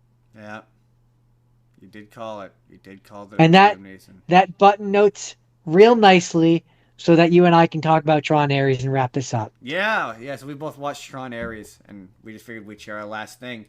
And man, So, okay, okay. okay, okay. Okay. Number So one, I have a lot. I have a few thoughts here. Number one, it's not good. no, it's bad. It's really It's bad. just It's it's genuinely just terrible. Ares is a great disappointingly. character until his helmet pulls away and it's Jared Leto. You're I like, can get. I oh, can. So no. Okay. See, funny enough, I think Jared Leto is like one of the only good things in it's this movie. terrible. All of his they midway through the movie just decide that this character is sassy, so he's just sassy for the rest. Like he goes through what a character arc that I would describe as weird and unearned for this character who's just been interjected into the So third movie. a Like big my part of big thing is, hold on, let me finish this thought. My big thing is I wish he was Tron. yeah, yeah. I think I I think if they agree had with done a that. twist, Or even if they had done a thing where like, okay, let's say like, okay, we're gonna do it this way. You're stuck with Jared Leto, oh, okay, right? Okay, you're stuck with him. You have to use him in some regard. The one way that it would have worked for me is if Dillinger had copied Tron yes, Rizzler, yeah, specifically that Rizzler, was that was my idea too. from that network, and like twisted him and changed him and did whatever Yeah, rewriting of his code, and that's why he looks like Jared Leto. yeah, well, yeah, that's what I was expecting because okay, this is gonna be one of those jumping around reviews because I want to talk about the post credit, which is you saw that. Dark. Yeah, no, I don't know. It was a post credit. It was a mid credit. But yeah, he gets Dillinger gets possessed by. Oh yeah, this has Jared. It's funny because I picked this because it was like Jared Leto. He's Morbius. It's Morbin time. That's funny. And then I got into this and I went, holy shit, Evan Peters is also in this, and he's Evan Quicksilver. Peters. Evan Peters Oh is yeah, Quicksilver. yeah, yeah. He's Quicksilver. He's Quicksilver. Yeah. I didn't realize he was in this. Yeah, he's Dillinger. Um, but he gets possessed by the the Sark program at the end of the movie. So it Oh, felt and like also, it has Greta Lee, who is in Spider-Man Into the Spider-Verse and Across the Spider-Verse. who's she? I don't know. It just says here that she was in those. Huh. Oh, she was Lila. Oh, okay. Um, this movie is two scripts that got mashed together in the writing process. It has a bunch of what was definitely sequel ideas for the third Tron movie that definitely involved the Garrett Hedlund character and Olivia Munn and Jeff Bridges. Or maybe not Jeff Bridges, but definitely those two characters because the Asian chick who is just in this for some reason, she just Yeah, took I over couldn't for the figure out guy. who she is. There's Like, no explanation given to who she is or what her connection is to the Flynn or if family, there is, it's in a blink and you miss it or thing. why she Like, I well, don't. they sort of exposition vomit a bunch of shit at the beginning of the movie, but it's never really. The movie says that both of them take over, but then she But said then that the she sister's does. dead. But the sister's dead, but we don't get to know the sister enough for it to really hit or impact. So it just feels like the sister that dies was supposed to be the Olivia Munn character, and she was gonna die, and it was gonna be Garrett Hedlund, and he was gonna See, be, and that's why he was looking for permanence, because she was impermanent. That's that's what see, that's what it felt like the point was, what it and what it what it felt like to me is it feels like in a version of the script, some version of the script. The who is she? Greta Lee character, the Asian character. It feels like she was going to be a daughter of Sam Flynn honestly, I don't think and so. and the robot character. Yes, because that's what it comes across to me. Because at the end, when Ares is like, I have to go and find them, he's like, he has a picture of them, and then like he looks immediately at a picture of the two sisters, as if there's supposed to be like a connection between the No, two. I think okay, no, again, I think there's two versions of this script. I think that all of the stuff involving the Asian character was Sam, like just full war, and I think that Ares was Tron, and I think that's where that Sark possessing him at the end shit comes from. I think it comes from the previous version of that script, and I think the Jared Leto AI stuff, and I think the Asian chick are from a different movie. I think that Jared Leto had I think what this was I think this was a Jared Leto vehicle about him being an AI that becomes smart. I think that this was malformed into a Tron thing and had Tron, because so much of this as a sequel to Tron Legacy doesn't make any fucking sense. So because the grid, this treats the grid as if it's this sort of nebulous space in which all of these different systems occupy. So the Dillinger system, the system from Tron Legacy, and the system from the original movie are all different systems that seemingly all exist within the grid. Well, see, that's where I But it's interpreted it not. like the what? grid the grid was made by Flynn in the second movie. He created the grid. What I was gonna say is I interpreted it as the grid is just movie speak for what, like whatever computer they're on is the grid. So like they keep referring to Dillinger system as the grid because that's their home. It's the Right, grid. but the grid. And then the one from the second from Legacy is that computer's internal Right, world but grid. I googled this because no, the system in they don't call it. I'm pretty sure they don't call it the grid in the original one, but also, to be fair, the system in the second movie is based on the original system. He took the original code and made the new system. But this all seemingly sort of seems, yeah. But again, it's not explained well. Like No, it's not. it's It's not not at all. explained well. But that's I there's not to say it's devoid of shit that I liked. Like, yeah, you're right. I didn't totally hate Jared Leto. I do I He's do not to me, I do he's wish. not the worst part of this No, but he's movie. still bad. He's still bad It's though. it's well, but for me, what makes his character bad is stuff surrounding him. Like So like him being like a program that was on Dillinger's system that becomes good is not Oh that's no, not a that I don't have bad an issue with. concept. No, I don't have an issue with that. That's not for me. It's all in the And like. it's not even necessarily some of his acting choices that I don't like. Like I Yeah, don't they're bad. I don't mind them, but it's just it's there's certain little things For that me, with it's with shit. Like him. he starts off like a hyper serious character, and just nowhere in the middle of the movie, out of nowhere, Yeah, he's now sassy, and he's like, "Where the fuck did like this come from?" Like the scene it between feels like him and the scene it. between him and Flynn feels like he was supposed to be Tron. Oh, absolutely, it does. It reads, And he's that's like, "Oh, that's you still where surprise me." What do you mean still? You just met him like 5 minutes ago, and that you're not that's even where real. that's where I say, um, that's why I say my issues with uh Jared Leto in this movie aren't really. I don't view them as his fault necessarily. I view them as bad writing.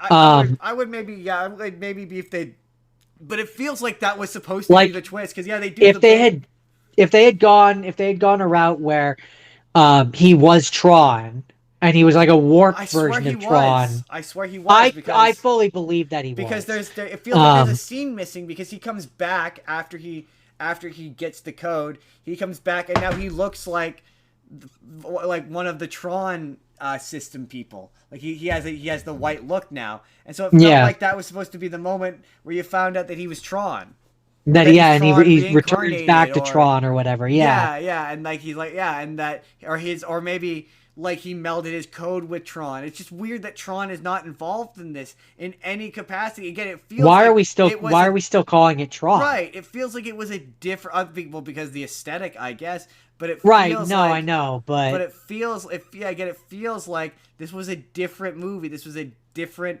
Jared Leto vehicle that got malformed and written into it. But there's not to say that there's not cool ultimately visuals I in this think though, man. Like some of the shit ultimately looks cool.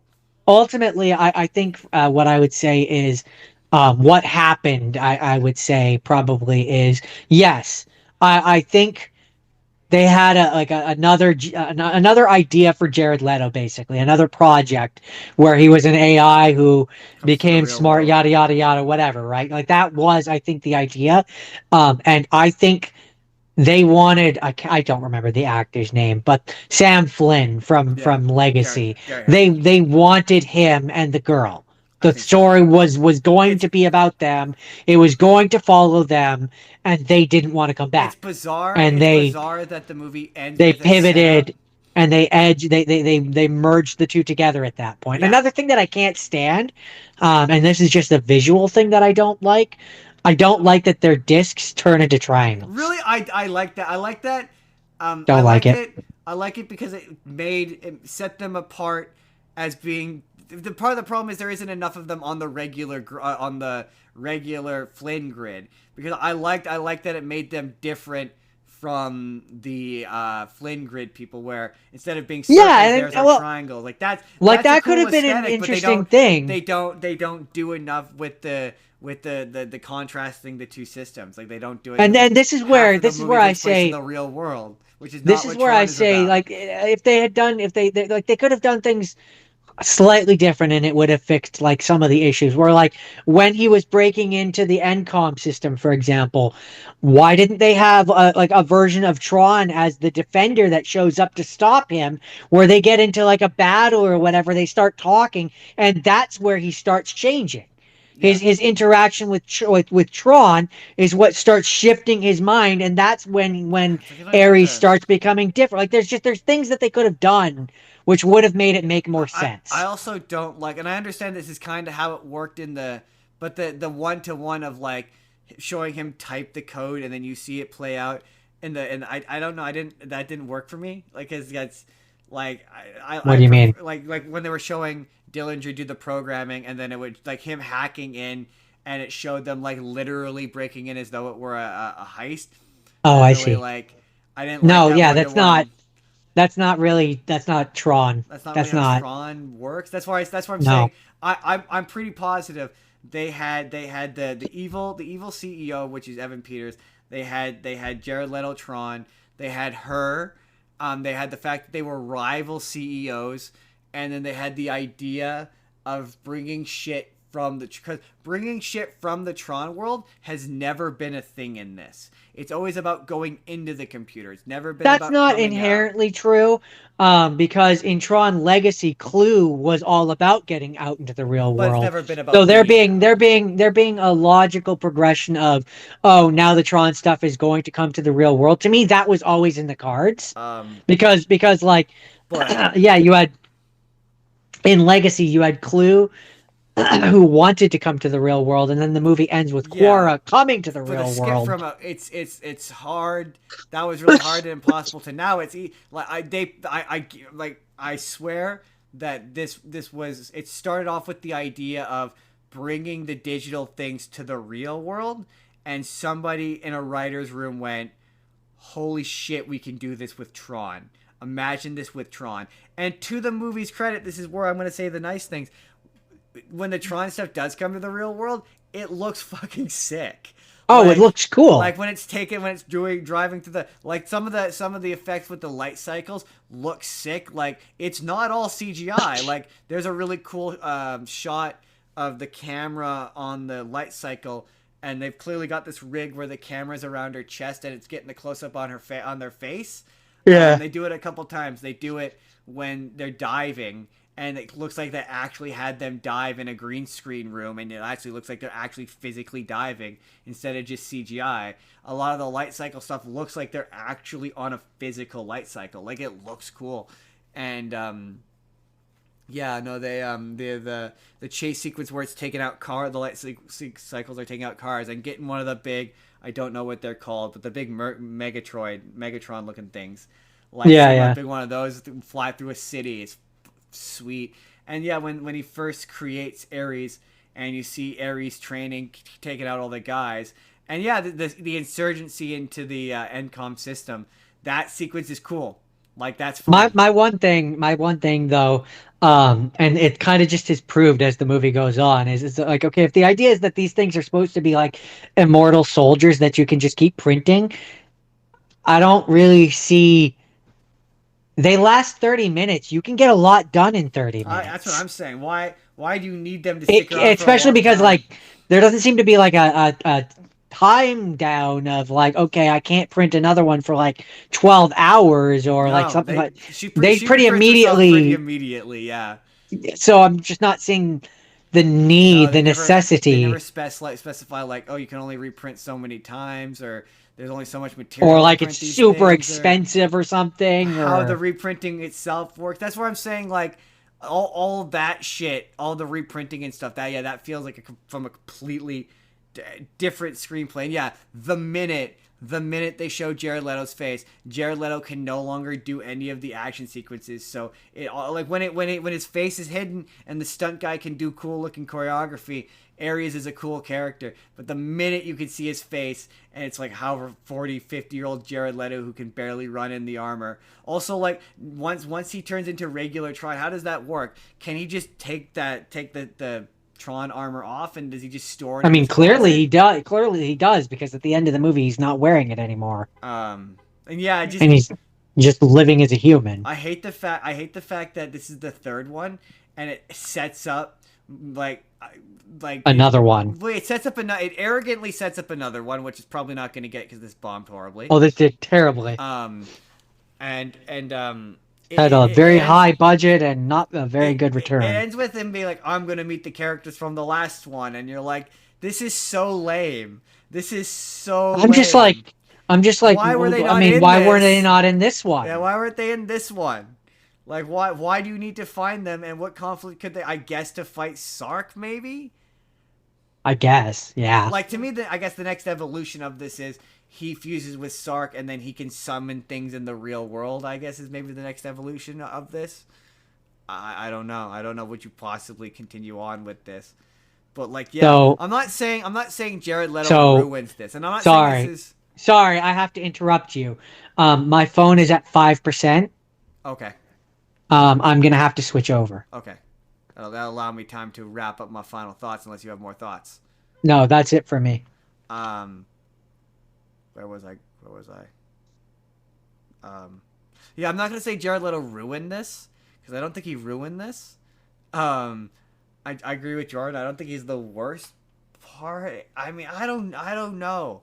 I don't. It's hard because like yeah, there's not stuff devoid like it's not devoid of stuff to like visually the soundtrack. We also didn't talk about the soundtrack. The soundtrack is quite good. Nine Inch Nails does quite good. It really reminded me of Tron Legacy. The aesthetic is still fun, There we go. but like I don't know. It's just not as good as the last one. No, it's not. I'm not even gonna try and pretend that it's No, just not. it's just not. Uh, It's just not. it's just a lot of that. I mean, we didn't even talk about the what's his name cameo where it's not even the real him. It's just like the ghost of a memory Of him, yeah. But of he has him. weird levels of knowledge that he shouldn't, and their conversation, yeah, yeah. And even though he's an immortal computer being, he's still older. Yeah, exactly. It's He's still weird. aging. for some reason. Like I say, if they had made if the reveal at the end had been that he was a reconstituted program, even if I'm stuck with Jared Leto, that little tweak of again, it felt like that was a plot line, that was a storyline that was in this that they cut. Yeah, it does. It absolutely does. Because that feels like that. It very much feels well, because especially because like at the end of the last one, it's like I fight for the users. He's still like evil technically at that point. Yeah. So yeah, to have it where Dillinger or something before he left NCOM, he snuck on the server and he stole as much as he could, and he stole like their version of Tron and brought it over to his own system. It writes itself, Well, yeah, and it infinitely makes more sense. And there's also just a lot of like my other again evidence for this used to be a different script was NCOM has never been the good guy. Like the fact that NCOM is the good guy in this one in this movie. Well, it is. It's supposed to be when it's under This movie Flynn. postulates the idea that that the Dillinger Company has been like a rival evil bad guy the whole time, and it just hasn't. No, they've not. They're not been a rival bad guy the whole time. Well, the idea is that they're supposed to he was supposed to have left NCOM and then he formed his own company. Yeah, dumb. It's dumb. So it's not that they were around. They were around the entire time. It's just they used to be at NCOM. No, but I mean from like a story standpoint, they have not been. No, I know. That's what I'm saying. But his grandfather or whatever was the bad guy from the first Tron. No, I know. He was Dillinger. No, what I'm saying is like it's pretending like they were like a major villain in the last one when they just weren't. No, not in the last one, but he was there. I mean, technically speaking, the beginning of it, his character was there in the beginning. Technically, not necessarily this character, but like the Dillinger character was in. Yeah, he's played in the he's there in an uncredited cameo played by Cillian Murphy. He is technically in the last one. Yeah, you're not wrong. Yeah. So he has been a character. It's just he didn't have as much of a presence in the last one as he. It wasn't stated. Like I don't know, maybe if there was a line in the last one about how like Dillinger Co. was trying to like get us, maybe I'd be like, oh yeah, they've always been a presence, but this wants to pretend like they've had way more of a tete-a-tete than I think they have in this franchise. Well, it's because what like this one is trying to. More so than the last one, I would say this one is very much trying to call back to the original, like to the point where they go. Ares goes onto the original server, and that's one thing that I will give this movie credit for. That was a cool moment when he goes onto it, and it's in the classic style, and it looks like the original movie. Yeah. That's a nice touch. I appreciate that. He uses the light cycle, and it looks like it does in the original movie. The thing is, I'm pretty sure in Tron Legacy. They knew that he was going into the computer, didn't they? Who they? Like the company. Like they knew that he was going onto the grid. I don't think so. I think what's his name? The guy who Tron was based off. I think he did, but I don't think the board of directors did. This is where it's been just long enough that I don't, because I'm pretty sure in the, well, I guess maybe it's interpretable that because they show this. Like he shows a whole speech about how the digital frontier and all that, but that's not like he's not literally saying like I'm going on to the network at that point. Yeah, well, I think I guess maybe the idea is meant to be interpretable because I remember he's like we're gonna go in there, and then eventually, and they use the bit of it in this movie, they're gonna come out here. So I always assumed that. The idea that the programs were actually people, that like the world knew that.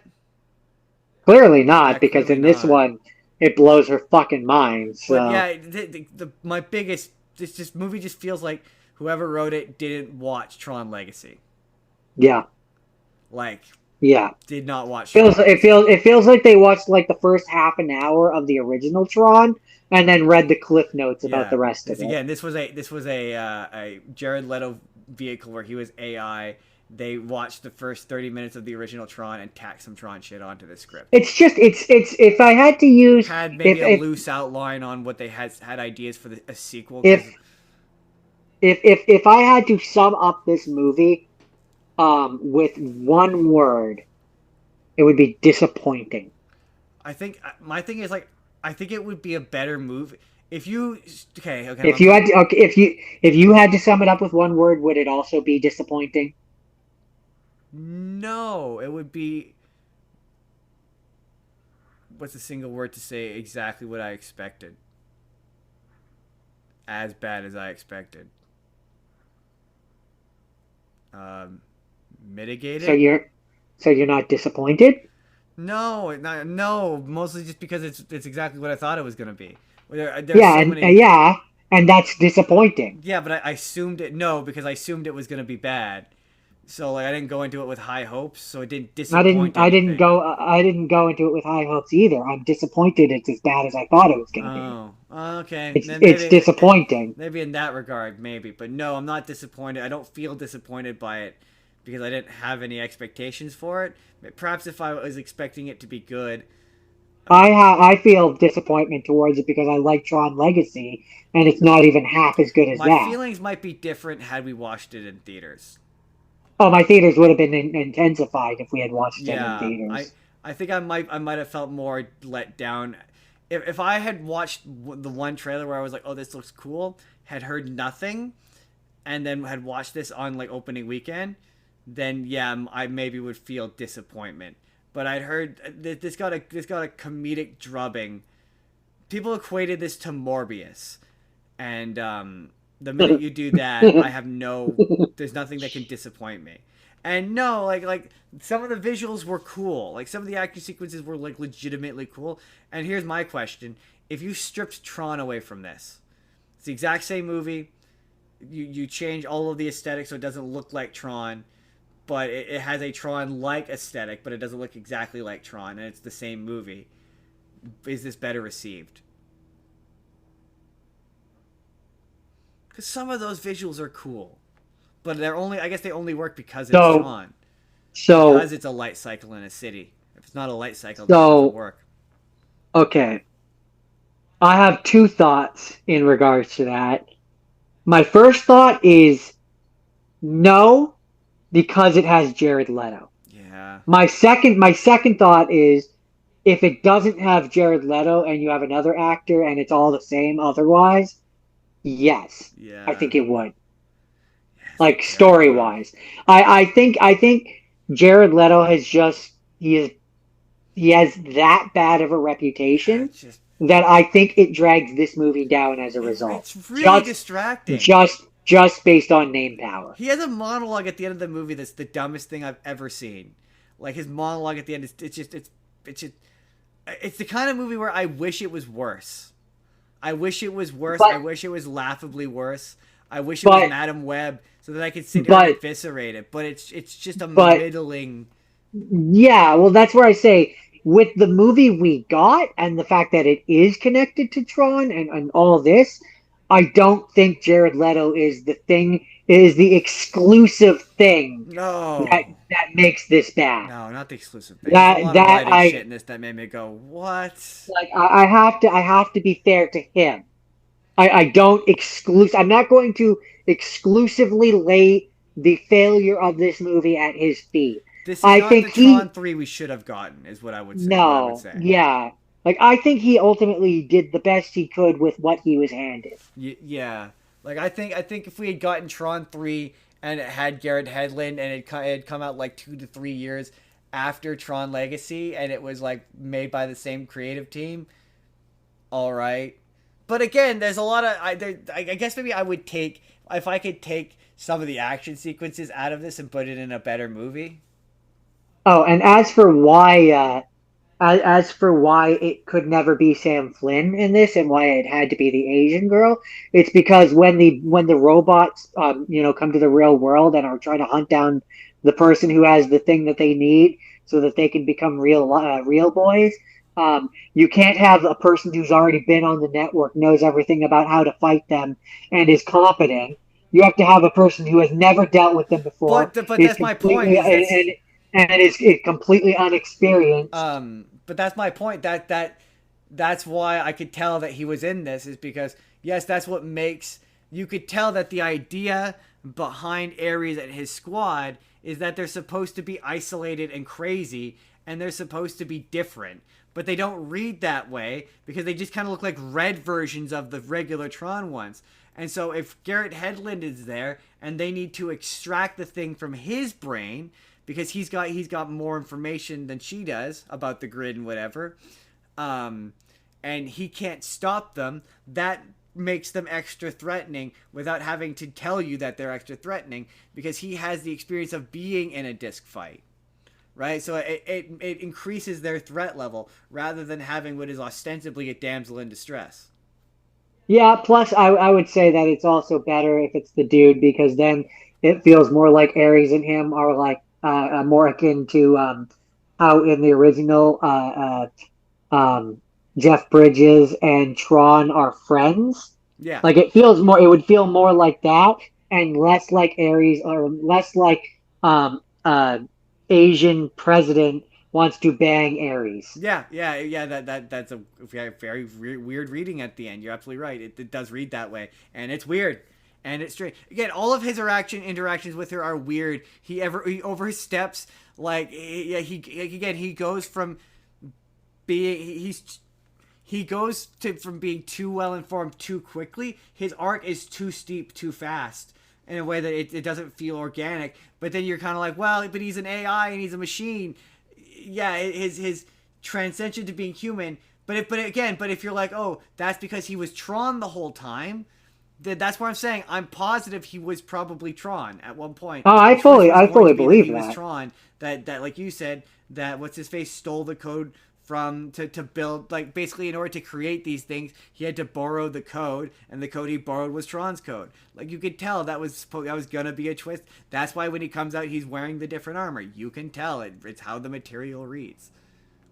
And it also just explains why their discs look different is because he's altered the code, so now they're more Dillinger like, right? Like it's just yeah, absolutely it Right, does. like And that's ultimately what frustrates me and what disappoints me about this movie is yeah, I can see the skeleton for a better movie. if you're like, oh, he has his own private server where Ares and the because he was like, oh, this is the entire system for the entire company that he's created this experimental software on.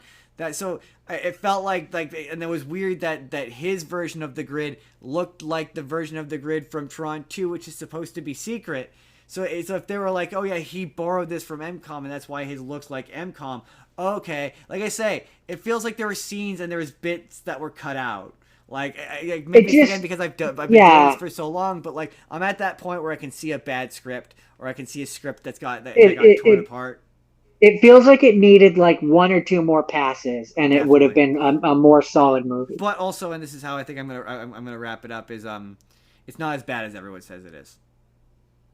I think that's what you were kind of getting at, where you're like, it's not Yeah, as bad as everyone says it is. it's not like It's the not worst Morbius. movie ever. It's not like no, and well, my thing is that like what the consensus that I was seeing on the internet, and the thing that I was hearing a lot of, and this is what I my final thoughts and where I wanna wrap this on is, what I was seeing was this is bad because of Jared Leto.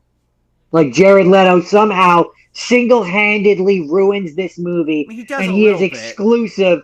He is exclusive. No, but like people are saying, he is exclusively why this movie is bad, and that I don't agree with. I don't think this movie is exclusively bad because of Jared Leto. I think if he had been given a better script with better reasoning, with better choice, like I think it, he could like you could give him a fair shot. He could have been like put out a Maybe. better product, but he was handed garbage, Yeah, maybe. right? Maybe. Like that's the thing. But no, I mean, my Tron balloon. We'll never know if there could have been a better version of this with him because what he was given with the writing didn't allow for it. My thing is, it will always be that first trailer where like, oh yeah, this the movie's exactly like that. First 15 minutes, like, all right, this is pretty cool, this is pretty excellent, and then he walks out and the helmet opens and it's Jared Leto, and you're like, oh, like that's how this movie feels. That's like 90% of what this movie feels like, where you're like, oh, that's it in a nutshell. But it's no, I don't think it's as bad as everyone says it is. That's Tron Legacy, Yeah, not I Tron mean Legacy. that's Tron Ares. Tron Ares. That's Tron Ares. And you're probably all wondering, um, what are we gonna do next week? And I had an idea. No, you know what? I think I'm gonna save that one. Next week, I think we're gonna do cute animals. Cute animals. We're gonna do cute animals. Cute Like animal movies. they're the main characters, or it's a movie that has a cute animal. As long as a cute animal is involved in some capacity. So for example, I'm not picking this, but just for example, Moana has a cute pig, but it's not about the cute pig. Hmm. I think it kind of has to sort of have to do something to do. The animal has to inform the plot in some way. Okay, so like Babe. So like just for example, I'm probably gonna do Home on the Range, and I'm Okay. probably gonna do Penguins of Madagascar. All right, that's a choice. All Those are right, the two. I'm gonna I have a probably, few ideas. but that's next week. In the meantime, Jordan, where can the people find you? I do Minecraft Monday on Twitch, Zethgore187. I do it every Monday, and on the weekends, usually Sunday, I'm here He does it every doing this Monday. It's the with best. this fuck. It's the best stream with the best Minecraft. You've never seen a better Minecraft than this The Minecraft. best. It's the best Um, stream with the best Minecraft buildings that you've ever seen. I'm also here. Justin, where can they find you? They can find me on TikTok, Justin Spurr. They can find this show on TikTok, Spur of the Moment P. They can email the show. It's justinsbusiness at gmail.com. They can join the Discord, which I finally got to open, so now it's actually opening on my computer now. So they can join the Discord, and I can actually see Discord messages now. They can. There's a Patreon. Go to rtamedia.org. Support Wild Education. Check me out on Down the Middle. Think of the animals. If right by now or at some point soon, you're gonna see boxes pop up. On the left is the video of last time, which was our redo of last week's episode. Because what was the point? But in last week's episode, you can't hear Jordan's conversation. So that's on the left. On the right is a random video that YouTube thinks you're going to enjoy. Just any old random video. You should hit subscribe because there's 7 videos every single week. That's 6 long form videos, 1 podcast, and several shorts. I kind of And fell short. make sure you hit that bell so you get every Gotta, notification. I fell short on my short quota this week because I got sick, but I'm feeling better, so that we got back on the shorts, all sorts of shorts. Cute animal movies next week. Come back. We'll see you next week. Have a good one, everyone. Bye. Bye.